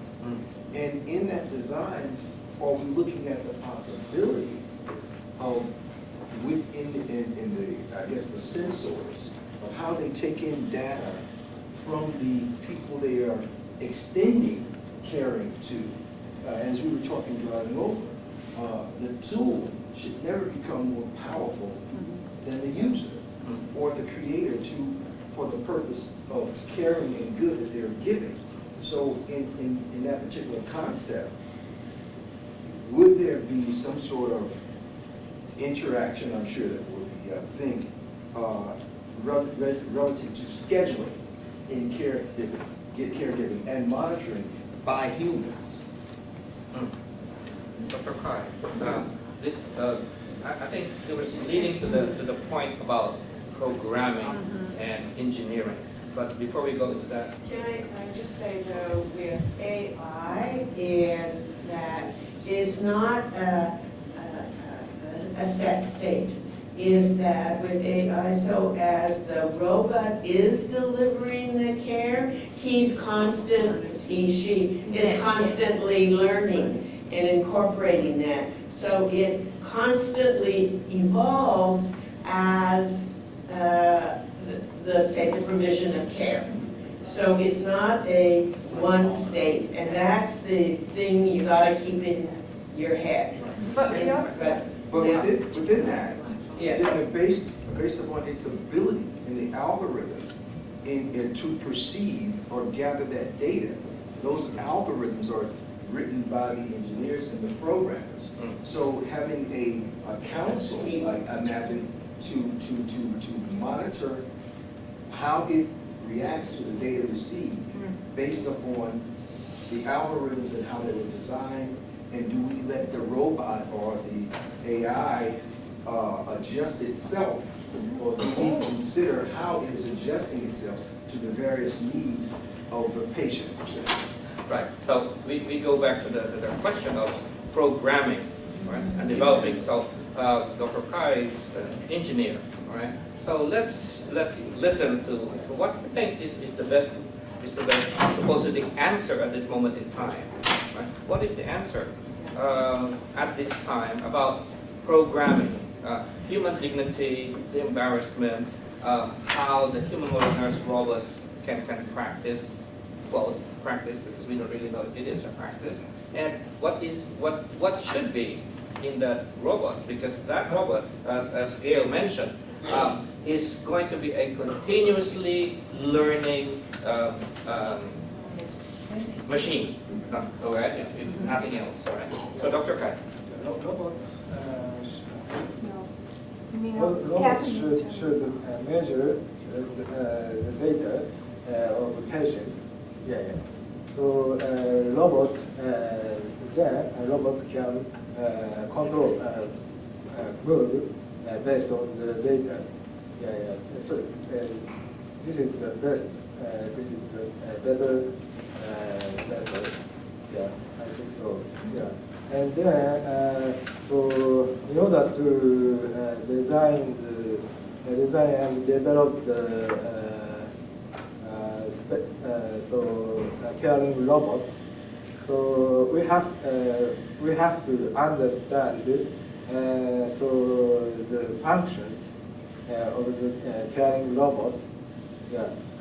So the robot should be done.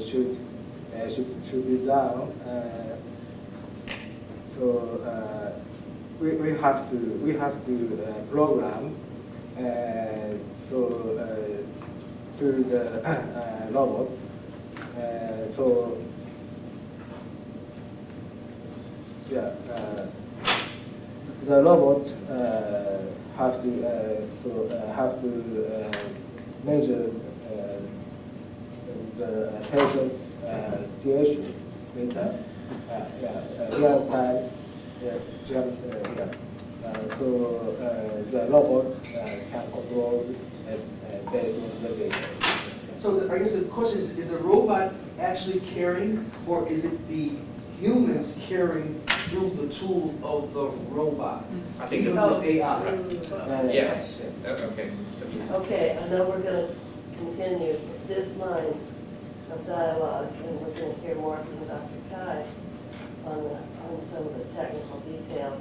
We're still on values and do we need a new caring ethic? And I just don't want this to get lost.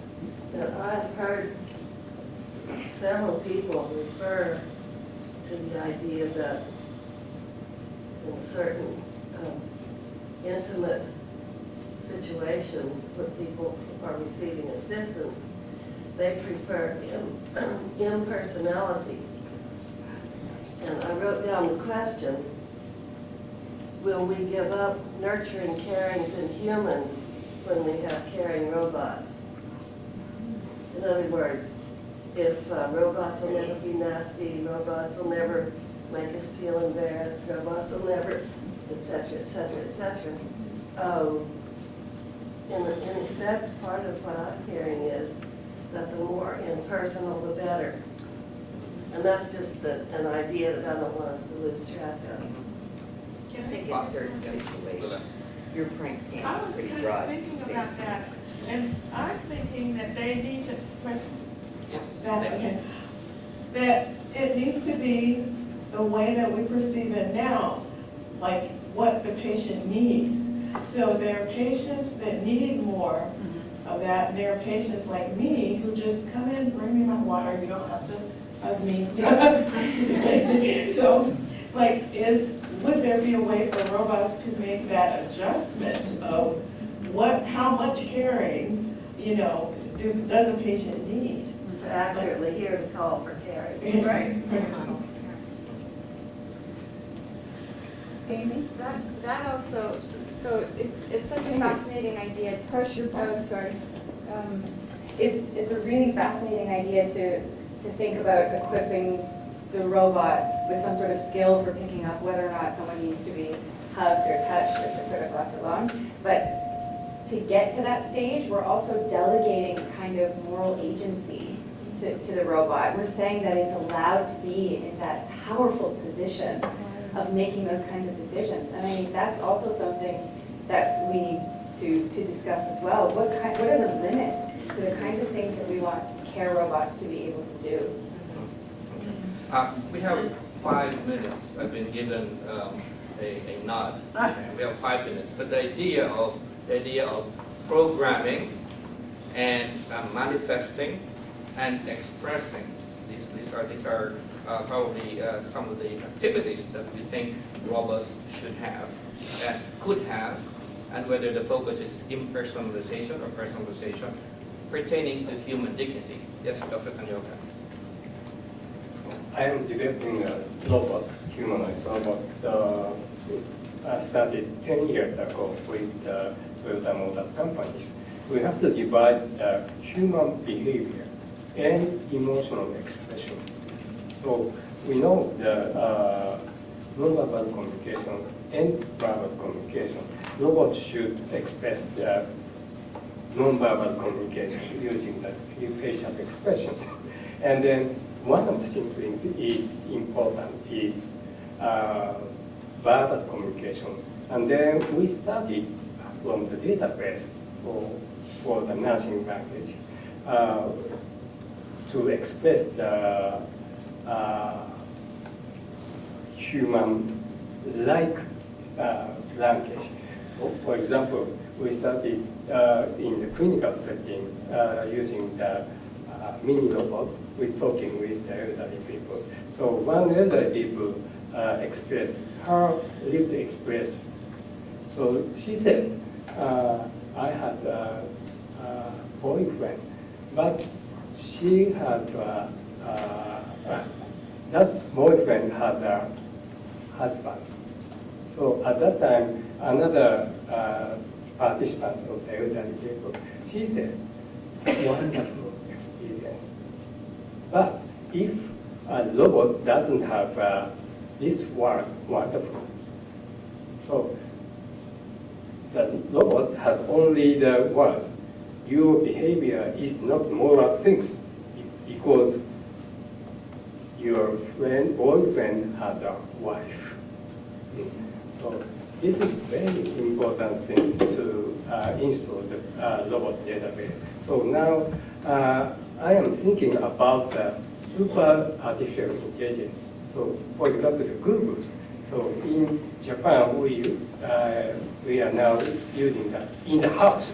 Okay, Google, asking today's weather. Yes, we collected from the broadcasters. Then we listen for the radios. But Google companies collecting a lot of human life data. So this is machine learning developing huge human database. But it is very dangerous.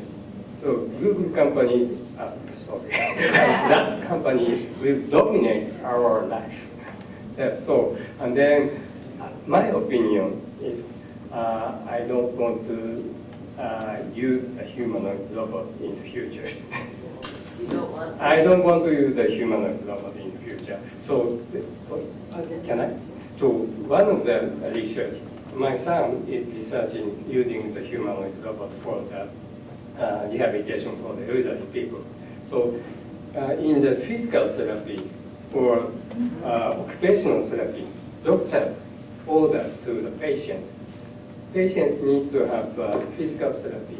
The physical therapist using the humanoid robot as a tool, not human. This is very important thing. This is my opinion now, latest opinion. Now might be a good time to switch and let Tetsuya and Amy take over. And I think most everybody's had an opportunity to read Tetsuya's theory, the Triton, and Amy's framework. So if we can transition now from general values to some specific values placed in framework and continue the discussion. So why don't you all lead the way? Amy? And while they're going up, if anyone wants to grab a yogurt and sit and have a bite while you're. We have yogurt, raspberry. And I think it's important to say too that I think there's still a lot of questions that we want to ask. This never ends. This is just an ongoing, just got dialogue, so.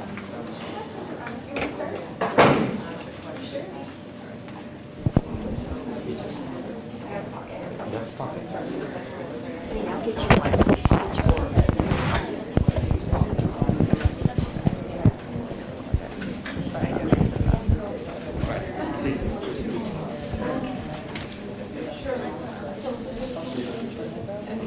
Just to remind everyone, please turn on and off. Okay, your microphone, your table microphone. Thank you.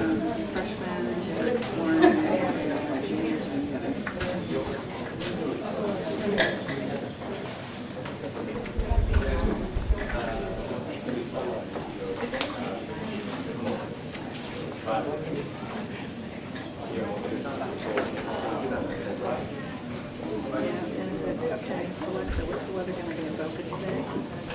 Cloudiness, chance of rain.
How it is programmed to then learn how they actually create, how Facebook actually, how that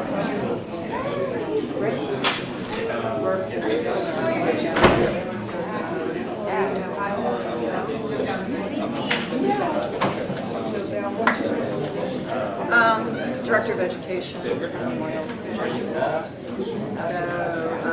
our responsibilities are. For me? Oh, sure, thank you. Yeah, and all of the orientation, all of the competencies that everybody has done.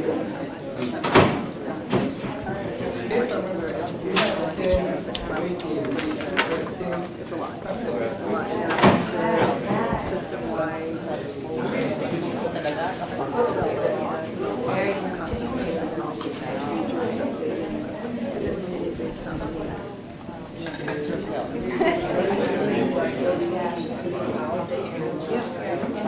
evidence-based practice,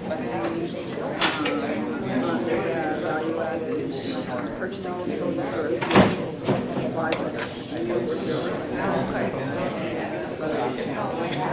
there's a whole committee that works on that. So we have marketing, we have in-house marketing. I will our purchasing department, and then what nursing voices.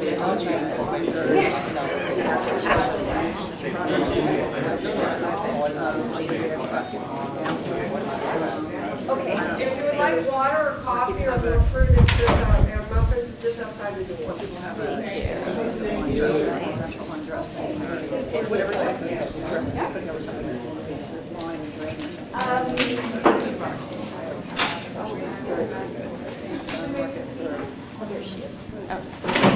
Bio, that's kids in bio, and a little round disc that goes around the line, the it encircles it. And then there's a sterile hypodermic. It's like a venom seal. No, it's not steel. It's covering around. It's not antibiotic. Okay. Prevent infection. Very, very good product. Yeah, antimicrobial. And very, very good. We've been using it for quite some time. Something new that because Percocet is such a pain. Okay. So, everyone is now have a piece of sugar. Ready to start the next one? So I thought maybe I should just begin by saying a little bit about the framework, just to sort of ground the discussion. And sort of the motivations for it. So what I was trying to do, this is work that started back in 2008. And I was responding to this idea that there was no way in the ethics world, there was no approach for evaluating whether or not a robot was good or bad in the healthcare scenario. So there was a lot of scholars who were writing saying, you know, this particular robot would threaten the dignity of individuals. Sparrow and Sparrow, I don't know if any of you are familiar with those names, Sharky and Sharky, granny robots. So a lot of discussions that this might be a scary idea, introducing robots into this world, but no sort of framework for how to do an evaluation. So that's essentially what I was trying to do. Create a framework for the ethical evaluation, as well as the prospect of the future design of robots. And I was using a method called value-sensitive design. So this is the idea of taking, looking at engineers and designers' values, how do they become translated into design requirements.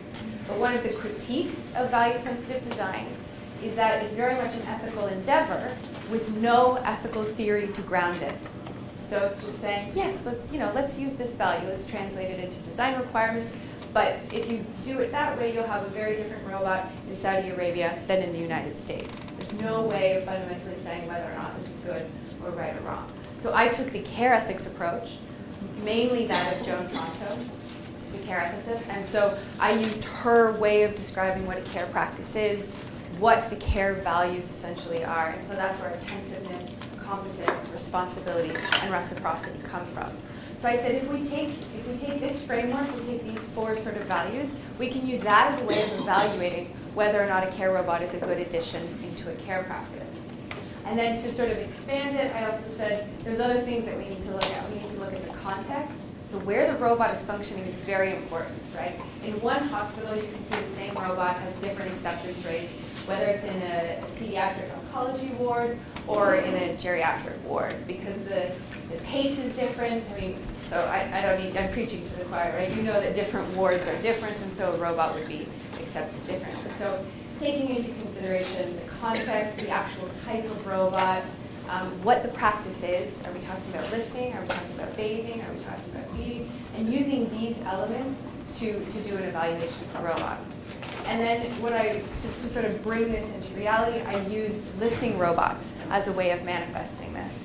So I said, let's start with, what does lifting look like in a hospital? And you have different scenarios. You have nurses or porters lifting individuals, or you can have a mechanical lift. And looking at what happens. So we already heard when there's a technology in the room, the attention gets focused on the technology. So this threatens elements like attentiveness and that kind of thing, right? And then I looked at two different kinds of robots for lifting. So there's a robot that's completely autonomous, and it would come into the room, lift the patient at the appropriate angle and speed and whatnot, completely replacing the nurse in his or her role. And then what does this do to attentiveness, reciprocity, responsibility, competence? And then compare this with an exoskeleton that a nurse would wear. Yeah. And this helps the nurse, with reduction in lower back pain and whatnot, but the nurse is still fundamentally very much involved in the care practice. It's just that they are assisted. The robot is assisting the nurse. So they're using these values that I was trying to say, let's look at two specific robots. Which one do we think is good? Which one do we think is not so good? But context was really dependent. So in a hospital, when you have to form this relationship between nurse and patient, you need moments of lifting, of bathing, to establish the relationship, to establish a rapport, so that patients comply with their care plan, take their medication, and so on and so forth, are honest about their symptoms. But in a home context, so we already heard about how some people might prefer to have a robot because that's a more dignified form of care. In a home context, the evaluation would be different. If you're talking about a spouse who's taking care of you, you don't need the moment of lifting to establish the relationship. That's already there. So then the robot takes on a very different meaning. So that's what I was trying to do with this framework. How can we have something substantial that allows us to look at these different robots and say, yes, that actually helps nurses in their role, or that removes this moment, this opportunity for creating the relationship. So again, really focusing on the relationship between the nurse and the patient. Can you give us a Can I? preview? Can you state those core values again? So I know we've all read them. Sure, yeah.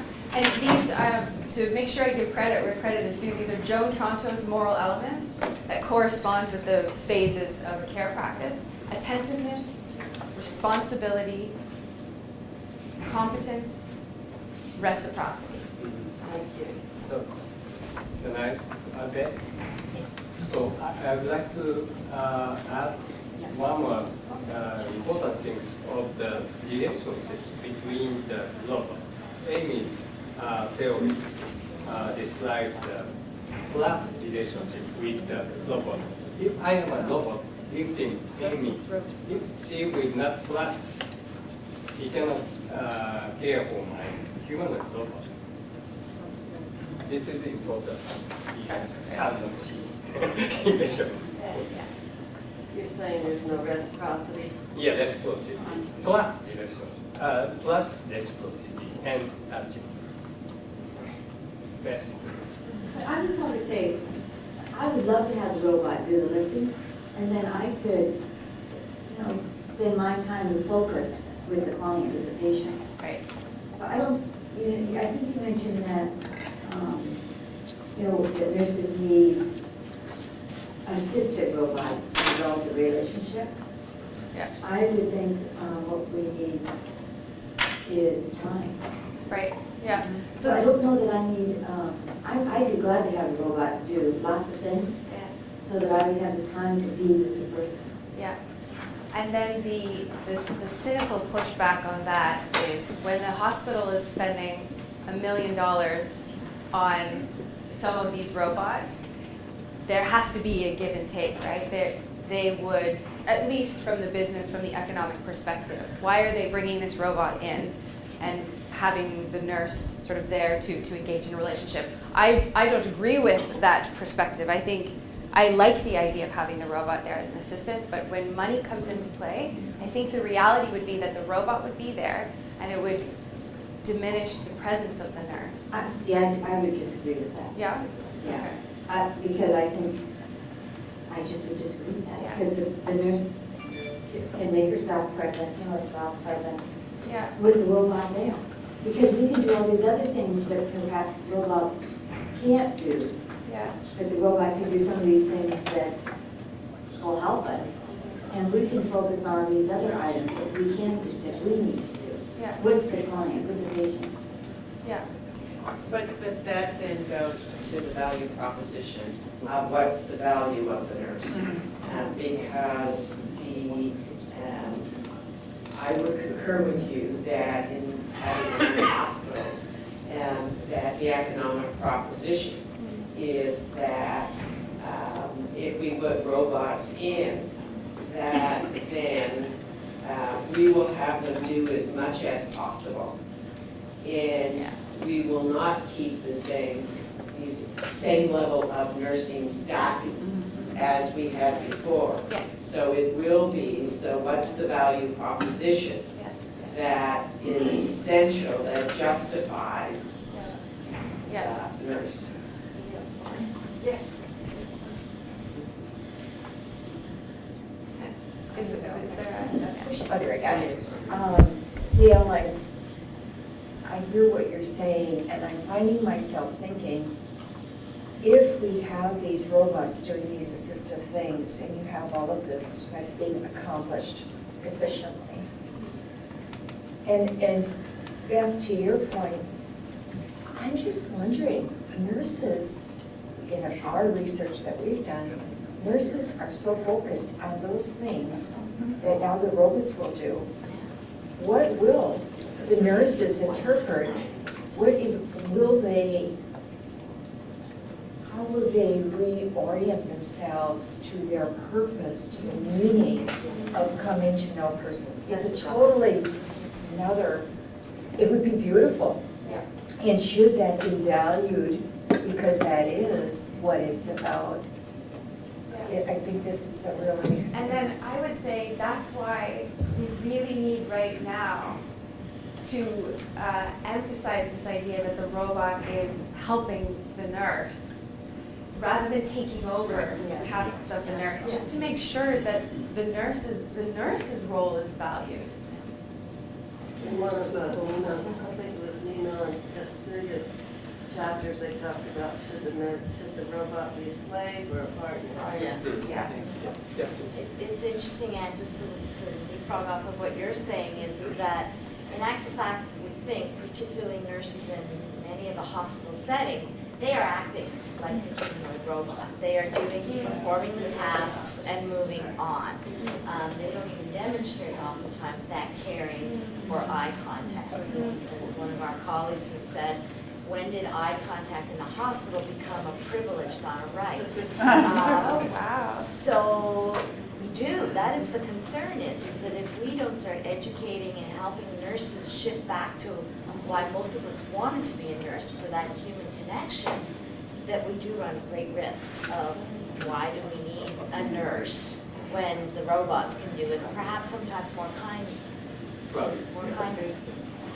Well, and I'm thinking about the full circle here is, as we're thinking about the robots, I think that an experienced nurse can see the value of having somebody do the turning because that opens up space and time to do other things. But then in education, you've got these young nurses who need to touch and do and be active. And so how is that transition going to happen back in academia to make that work so that we really educate on the value of nursing? Because right now, a lot of what we teach is skills and tasks and medications and technology. So it's kind of this full circle. It's really exciting. Okay. I've been watching videos like in Japan when they demonstrate robots and how they care for patients. So I have an idea of what it's like. This is really a replacement of the human nurse. At one point in time that we want to mimic the whole nursing, or the whole nurse is only for the physical attributes of care, like rendering care, like lifting, toileting, change of dressing, giving medications. Or the analytical part is that it's a challenge because the human intelligence and then the artificial intelligence, they can mimicking the future, making decisions like in surgery or anything. So at what point in time they want to be a totality of the nurse or a portion of ours being mimicked by the robot? Yeah. I would say I don't think it's desirable to ever have this totality, this whole picture. But I also think it's really interesting how you were talking about it, this divide between the tasks and then these other things that the nurse does. But I see them as being, and I'm not a nurse, but I see them as being interrelated, that you can't remove them. When you are bathing, you are connecting, you are being emotional, you are responding to the dignity of the individual. So I think that's something that I've also tried to talk to engineers about, is that these aren't just tasks. You're not just making a robot to lift someone. That is because sometimes it's more of cultural. Because like it's a matter of acceptance of one's culture. Like they are used to this. They are being amazed of the technology. Like in Japan, for example, like they are accepting the fact that a humanoid robot is caring for them within the Western lens, but we are not used yet of the robot taking care, changing our private parts or anything like that. So that's also something that we should also make clear to the different cultures. We have very different pop cultures about robots, right? In North America, in Western cultures, we have a bit of a fear of robots. Elon Musk, Stephen Hawking talk about AI ending humankind, and we don't have the same rhetoric in Japan. In Seoul, they are accepted They're excited. At least from my understanding. Partly accent. Partly. Partly accent. You have I was just saying, as I was sitting here, that maybe like this is part of the purpose of Can you class. press the button? Oh, sorry. But it almost seems like people should be writing chapters in textbooks or writing textbooks about this already, They are. about how to integrate this into the education.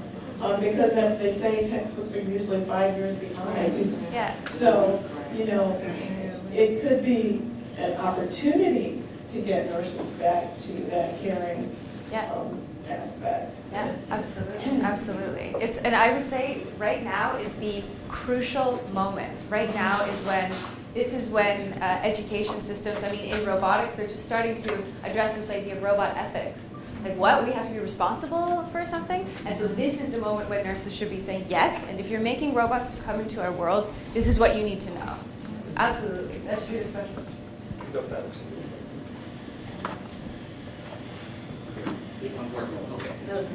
Everybody's on now. Okay. Anyway, just two things. If we're going to look at nursing as doing, like we were talking about bed bath, bed making, all these things. Remember, Alan Turing said anything that can be computed or that is computable can be computed. If that is what nursing is, definitely that can be done by a robot, right? But in the future, I mean, we're in our discussion, we're looking at today's standardization. This is what we think caring is. But 50 years from now, we should be projecting what should nursing as caring be. Remember, nursing as caring is transforming practice. So how are we going to be practicing nursing 50 years from now, 2050, when your computers that are going to be your artificial intelligence will not be based on algorithms. It will not be zeros and ones. It will be quantum computers. What about affective computers? They will dictate, well, using the word, they will dictate what your emotional connection with a human being will be. Now, again, if it is computable, it can be computed. So, anyway. Yeah, but, so there's a really important distinction though, like if we can do something is very different from should we. Should we. Right, I agree.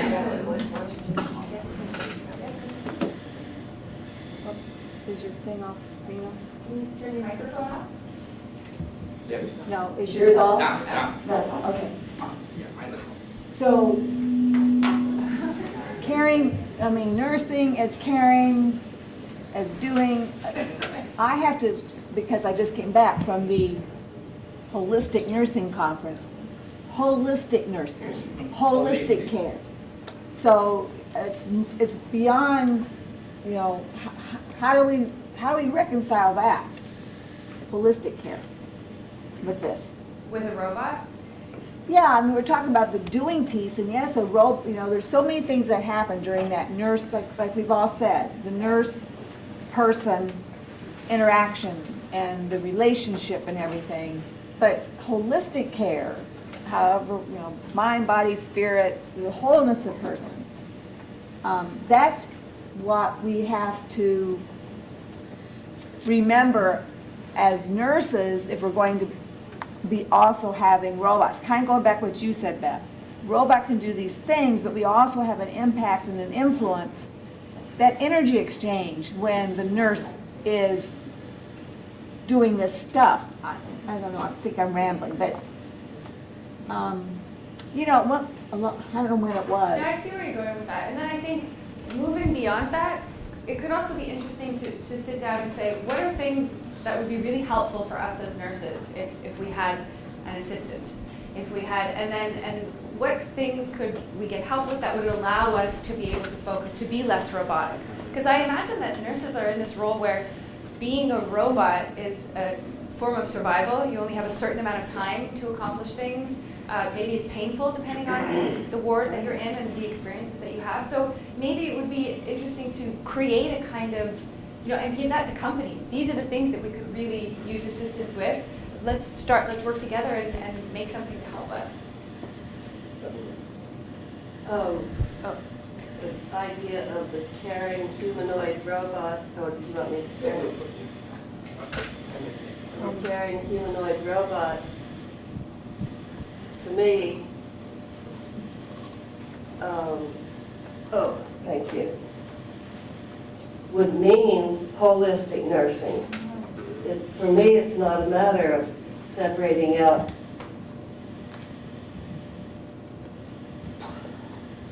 movement, body movement as nursing, and spiritual awareness and projection as nursing, or emotional attention as nursing. I mean, it's all of it together and more. And so the question of the caring humanoid robot nurse, is it possible? I guess on one hand we would say no, but on the other, some of us would say yes, some of us would say no. And in part it depends on our understanding of the state of the art and also the language. Yeah. Right. Okay. One of my kids is not a kid, she's in her 40s and she's a new nurse, works in a high-tech ICU in Philadelphia. And I think one of the things that would help her would be if the nursing assistants functioned better. So if a humanoid robot was able to do some of the collections of biophysiologic material, or if through your skin you could get these parameters or these values pretty easily, that's going to make it easy for the nurse.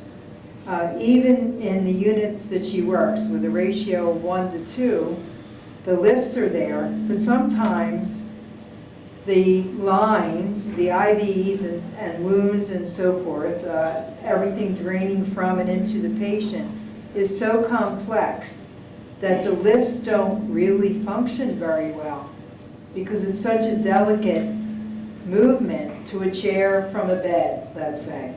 So it's very dependent on location and on where the patient is. But I think with more data availability, transcutaneous through your skin and other ways, that it's going to make the work of the nurse easier. So I think the technology is going to improve. And about bathing, I'm kind of committed to bathing, even though you use bed baths, bags and whatever else has replaced them, because I've always thought that it's a way to communicate. In long-term care, some of those nursing assistants are so beautiful with the way they take care of people and doing more direct care than the nurses, that I don't know how the relationship will be replaced. Even if you move somebody from a bed to a chair, you have to know what they're leaving on their skin before you do that. So the robot has to be able to assess the skin for other things, besides moisture, other things. So there's always, I think the nurse and the robot are going to be working together. I don't see much of a way otherwise. Yeah. But so interesting to go back to, I think, Gail, Nancy, sorry. At the beginning, you said you really like technology when it works. And so this concept of de-skilling, I don't know if anyone has heard of de-skilling, yeah? It's fascinating to think of the nurse and the robot working together, and then what happens when the robot doesn't work anymore and the nurse hasn't had to lift a patient in 5 years or something, and then where are we at? So it's interesting also to think of the whole, the whole picture too. So, what happens when in a hurricane, when everything goes out and here you are manually counting drips into a drip, okay, and bagging patients on a ventilator because there's no power, which I've done for hours at a time. Really? Okay, so it's not fun. Shall we switch and give the microphone now over? Yeah.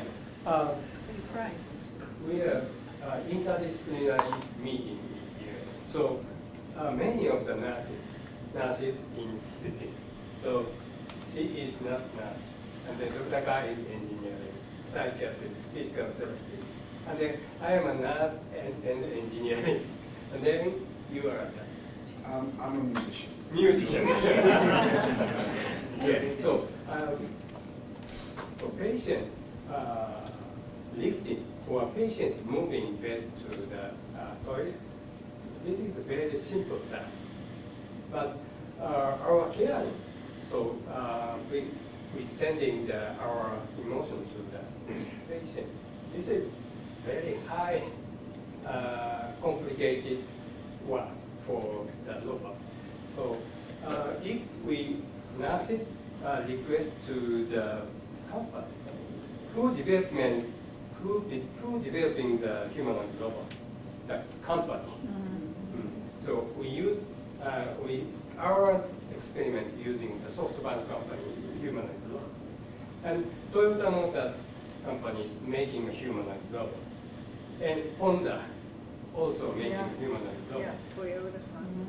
We nurses have to tell the company what kind of the task we need. But our nurses role is very complicated, very low task, and high emotional task. These provide us what is the important role to make a humanoid robot like the human. Yeah, just very quickly, I mean, and as I see here, it says carrying humanoid robots. Is it possible? Yes. Should our concerns be more about humanoid robots used in caring? Yes. Because the aspect of really aiding them as a tool that's capable of caring, then does that detach us from the responsibility in giving it to the humanoid robot? So the concern is creating this thing to be utilized in caring from the perspective of the human being. Yeah. Yeah, so robots in caring, Yes. rather than caring robots. Right. Yeah, yeah. I like it. Yes. I think somebody before me? Yeah, it was. I think what you just said was, I'm so sorry, your name is. Basta said was so important, especially related to your theory, which really talks about human to intelligent machine or relationships that are technology dependent. So they are guided by ethics in nursing.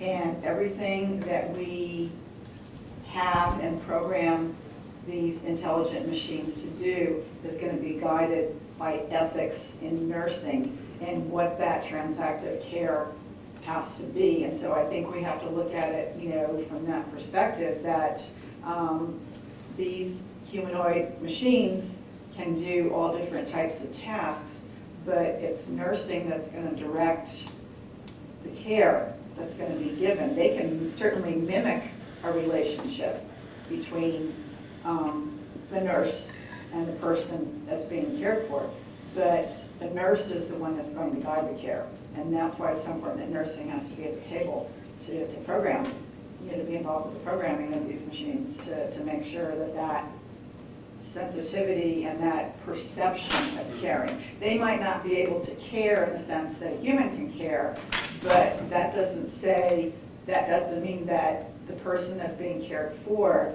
doesn't perceive caring from that machine, and that's been demonstrated in the literature and in many of the research articles that I read, that even though, in their mind, even the patients with dementia sense that this isn't real, they still feel cared for, and they are getting satisfaction from having that machine with them at that time. The patient disease level, dementia or healthy persons, it is very difficult function to help them.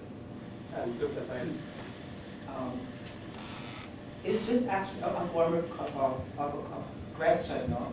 I just don't know what kind of humanoid robots we are trying to conceptualize, to produce, and eventually deliver as part of the, as one of the most potent instruments in service delivery. So since we are all striving to provide safe, effective, relevant, quality, and efficient nursing care.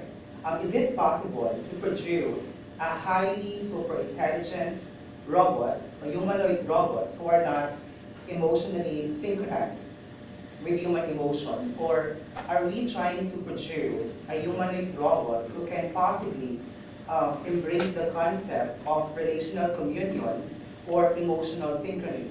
Because I was taught in my baccalaureate study that nursing is a relational profession. It is based on human connectivity, where the nurse and being nursed for needs to identify what we call the aha moments. And these aha moments would eventually define what nursing situation really is, right? It is the receptivity, the responsiveness, the reciprocity, at the same time, in the end, the communal relation. So what kind of humanoid robots we're trying to produce? Is it more on doing the task, or is it more on establishing the communion and emotional synchrony between person to person? Very good suggestion. So I have one opinion. So our human robot, remember 120 persons face and 120 persons lived experience talking with the robot, the human. But this humanoid robot brain is there. Where is the humanoid robot brain? In the humanoid robot or cloud? On the cloud. This is very problematic because controlled by the company. Everybody knows my lived experience and her lived experience. This is now. How do we protect the human life and human information? Yeah. Yes, please. No, I'm disagreeing with you. Yeah. Because right now it's not Yeah. going so well. Exactly. Protection of personal Yeah. data is not going so well. This is the reality of human and robot development. Well, actually, what do you think it would be in the robot and in the cloud? Yes. No, I think it would be too much, it would require too much processing power Yeah. for it to remain on the robot. It would just go to the cloud. Yeah, well, Maybe today, but maybe not in the future. Well, it depends though, because that's the money-making part, right? So these robots are very expensive to make and to use. No. So it will be the same way that we use Facebook or Google. Data, we will be paying with data, and then that's how, of course, they will become better and better. But that they have to make money some way, and that's data is the new oil. Yeah. very dangerous situation. Yeah. In line with that thought, because watching all those videos from the robotics, that once they perfect like the human robots, what the humanoid robots can do for in terms of nursing care or delivery of quality care, without it, they're putting emotions and how they interpret emotions and the facial expressions of humans and the human touch. Once they perfect it, the fear is that how much more it can challenge the human in terms of economics, labor, and now we have in robotic revolutions wherein they minimize human employment in terms of automations, right? So the problem is that if we mass-produce robots, then they must be perfect at how it endangers our nursing profession. Yeah. Yes, Sabina?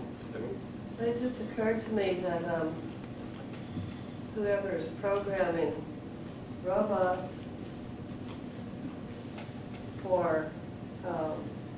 to participate in nursing has to be studying the practice of the graduates of the FAU College of Nursing. I mean, where do you find the most ideal expression of caring in nursing?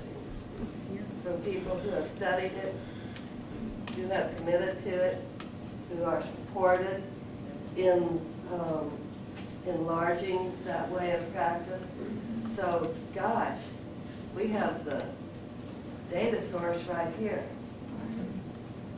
And that's what has to be studied, is not nurses who are practicing like robots, but nurses who are practicing the ideal caring.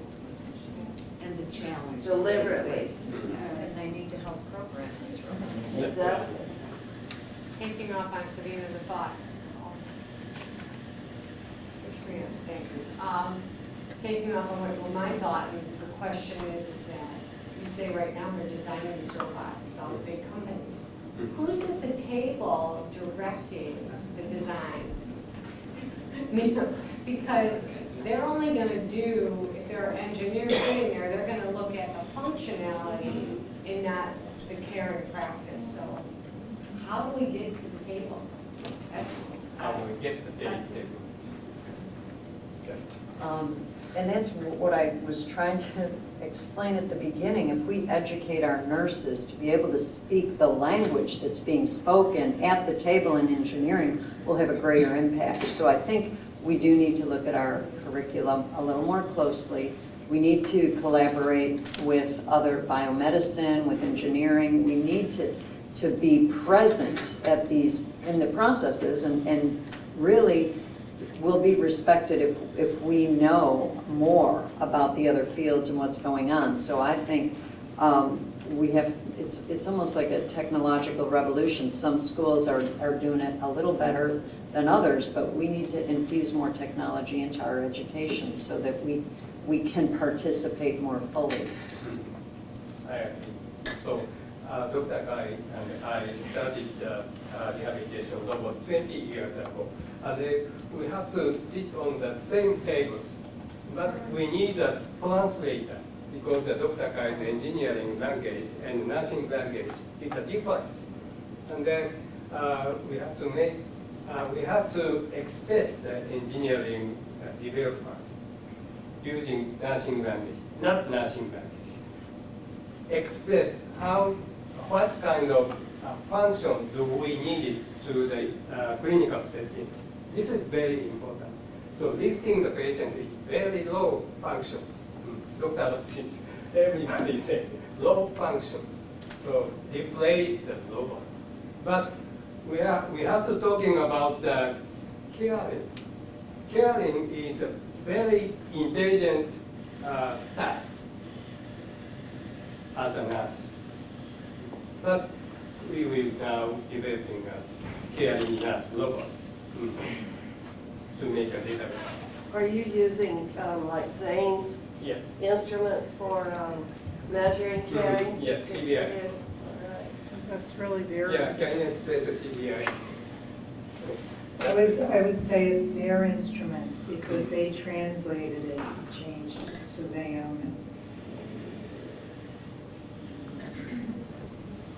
Other ideas? Please.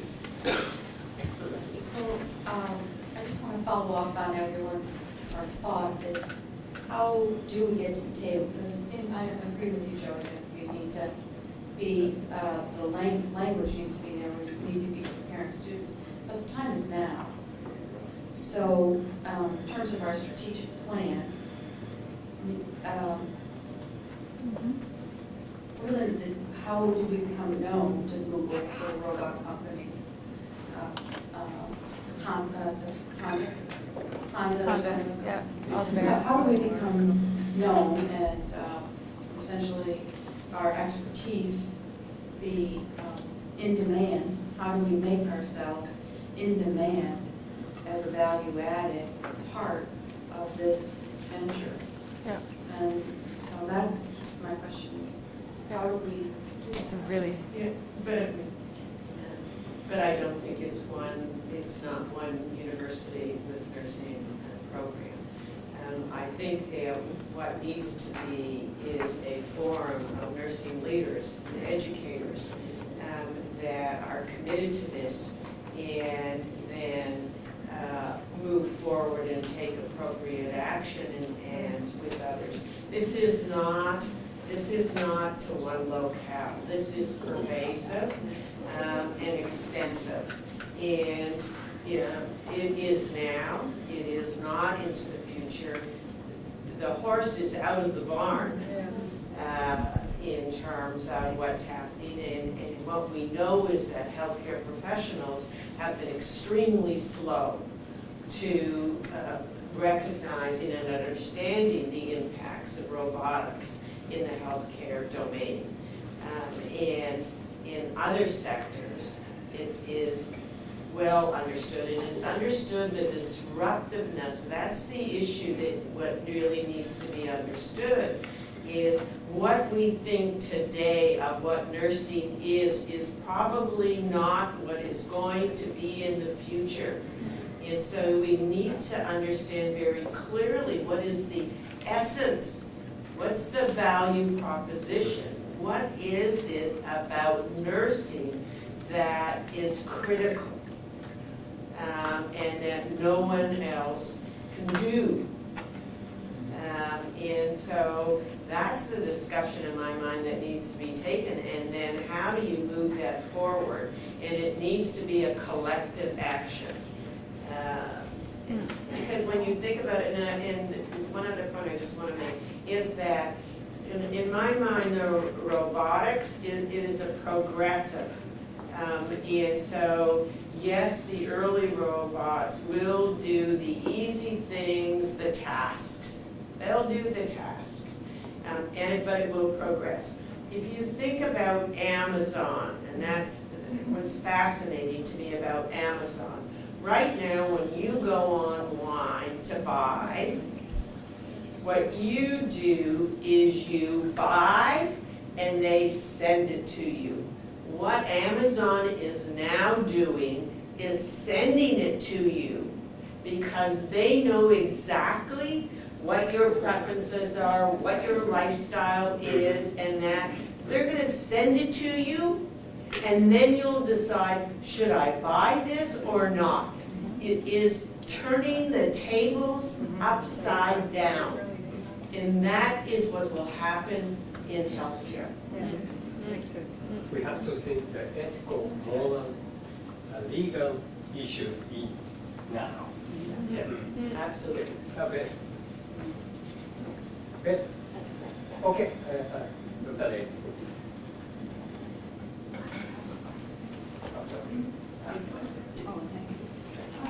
As one who has studied the economics of caring for the last 20 years or more, and the idea of trying to communicate this notion of the value addedness of nursing, look at what we still have. We still do not have a consensus of opinion that this idea of caring is really what facilitates this health and healing and well-being of the patient, even though Marion Turkel and my own research showed that, through many, many, many studies. And so this is an issue, I think, again, with this, the value addedness of nursing and caring to the humanoid or the robotics or the companies, and the question has come up about our voice, how do we get this voice at the table?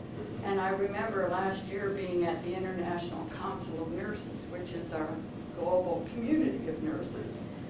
They said we had to create the table, that it's not to be kind of waiting until we're invited or something, that we ourselves, and like you mentioned, as professionals, and it's going to take, again, the issue of education. How do we educate people so that they're prepared to do this kind of significant work on behalf of not just nursing, but truly ourselves, patients, that kind of thing. But I can tell you from a great deal of research and a lot of funding for it, and still the dilemma that we have in terms of the economic value.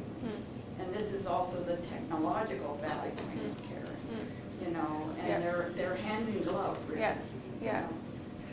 But, I mean, an interesting idea could be to create a business model of sorts, right? I mean, if this is an institution that's interested in embracing robots in this context, why not try and start to build a robot and to show the acceptance of the robot? Because also user acceptance is an incredibly important aspect. In Denmark, they did studies in hospitals where they brought a robot in, and the nursing staff was so resentful of this robot, didn't understand it, that in the charging stations, you know this story? In the charging, the robot could automatically go back to its station to be charged, and they would leave. excrements and things like that. And then, but not, before too long, the robots were taken out. They were completely rejected by the staff. So, I mean, you could also, in this sense of being proactive, begin the process of building one and showing the success of user-centered design, of involving the users in the development of the technology. Oh, you're. Thank you. This is fascinating discussion, and I'm having an argument with myself in my head as we're talking about this. Is that we need to be at the table, and there is a saying: if you're not at the table, you can end up being dinner. But so we need to be at the table. But then I'm thinking, and what am I going to say when I'm at that table? What is it? We want to guide the development of what the robot will do to assist and facilitate what we as nurses do best. Yep. But what is that? And that's the question. What do we see and want these robots to do? Well, in our College of Nursing, as Sabina pointed out, we have been studying caring. We know what it is. I mean, we have identified what it is. For those of us that have done research in this area for 30 to 48 years almost, in human care, so we have to be confident, like Sister Roach said, about the nature of caring and what that meaning is. And we have to address, I think, those issues of, is the robot a person? Like, your philosophy, Anne and Sabina, about this notion of personhood. What does that mean, in the context of the use of technology itself? Nino and Ito have, and some of your other colleagues have a paper coming out on that very question. I see. On personhood?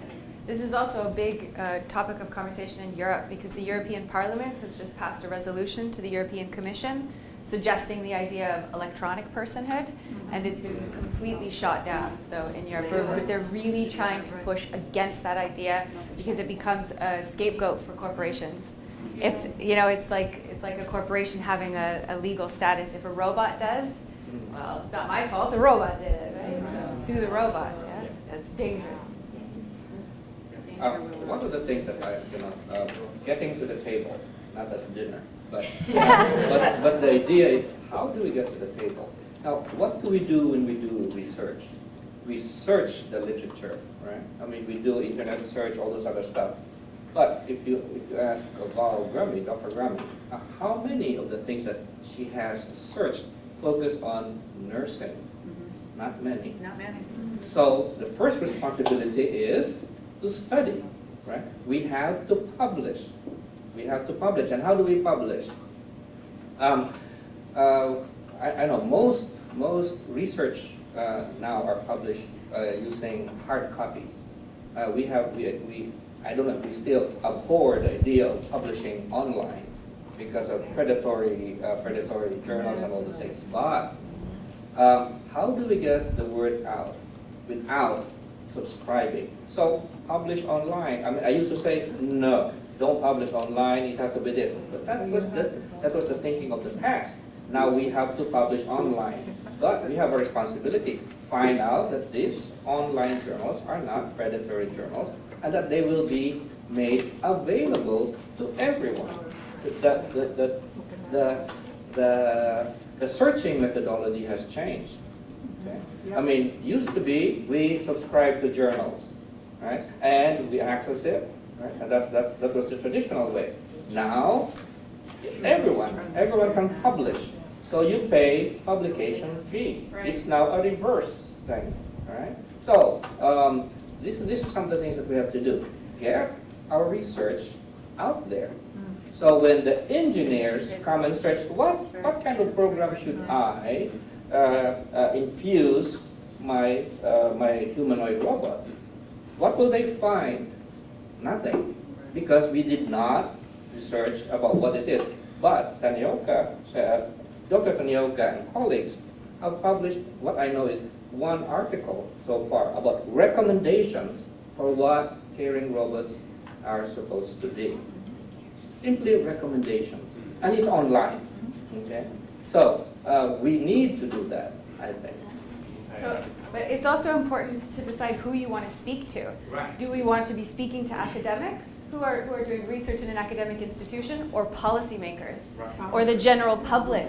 Because they are the ones who put pressure on making changes, on getting best practices, on getting policies that will guide the implementation of robots into the hospitals. So I fully agree, do the academic work, but as an academic, I find that it doesn't always go as far as I want it to. And so that's when you need to have a new forum for discussion. Right. That's why you do online, because everyone can search. Yeah. It's Yeah. kind of a risky thing, but Yeah. it will get out there. But you also have to reach the press too. The Right. media plays an important role in this. And so what we do at the Foundation for Responsible Robotics is write policy briefs, write white papers, and do a press conference. And they're directed at the general public, they're directed at policymakers. Please. Yes, and we have. Just to follow up on that, I think that part of the mission of the Anne Boykin Institute, which is broader than a school, which is inclusive of many, is intended to be international and inclusive. That's part of what the mission is of the Anne Boykin Institute, is to advance human caring. So, and to do that through a dissemination to different audiences for different purposes. So I think when we come back to the question of what is our strategic plan, what are our next steps, I think it's an important part to say how we create a force that can be searched. One of the things that astounded me really in the literature review that showed up in here is how only 9% of the articles that were searched showed empathy as the area of nursing. I'm thinking, oh my gosh. I mean, we have increased the dissemination of articles of research on caring. In the first year, we increased it 180%. I'm looking at Zane with the start of the journal. So I'm just not sure how it turns out that empathy doesn't show up in that search from caring literature, maybe because it's embedded within caring. So anyway, I just think that as we look at the strategic plan and we look at what's the mission of the Anne Boykin Institute, that there are ways to be able to connect and be active. Yeah, absolutely. Oh. Well, I think it has to do, I read that article, and I think it has to do with search terms. And those authors used a lot of ways to get responses. I mean, they really did have a good search strategy. But I think caring has replaced empathy. I mean, I'm an old nurse, so empathy and sympathy were something that was contrasted in my education, and sympathy was not appropriate. I mean, I remember that clear as today. So I really think that caring has incorporated it, Kathleen. It's kind of what you said. And it does appear in different ways in the discussions. But I think that's what's happened somehow. So it may be thinking about a culturally specific word, like the Canadian nurses appear to have an organization looking at humanistic because of the idea of the use of caring in their culture that Chantal Carr has explained to me. So I don't know, there's something interesting to me with that, frankly. It always has been fascinating since Chantal taught me that. So I kind of think it's a search term thing, and it may be more culturally specific than we think somehow. I don't know. I'm going to go back to nurses being at the table. We are at the table. Now, I think we're more present at the table out in the community than we are in a hospital-based setting. And in the community setting, we have nurse-managed clinics. We have nurses doing all kinds of practices on their own. They are at the table. So I'm kind of tired of us saying that we're not at the table. We are at the table. And we are for engineering. well, but we are making changes in, I can just use the CHC as an example, and I'm just going to use the computer rather than a robot. But they made a computer programming that embeds caring in it. And that's just the first step. But I could also see them progressing in memory and wellness, which is a nurse-managed clinic, using robots in many of their ways. Community health nurses could use robots with people in many different ways. And I think the nurses are the ones that are running those agencies, not I don't know what other people. Not engineering. It are nurses that are running those agencies. And they're at the table, they're making a difference. Speaking about the table, it's time to go to the lunch table. I think it's great that we're all hungry to say more and hear more, and let's carry it on. Can I leave one issue? So we nurses have a nursing meta paradigm person, environment, meta paradigm. But if we will use a humanoid robot, who is the person? That's the issue. Who is the person? Who is the person? Okay. Thank you very much.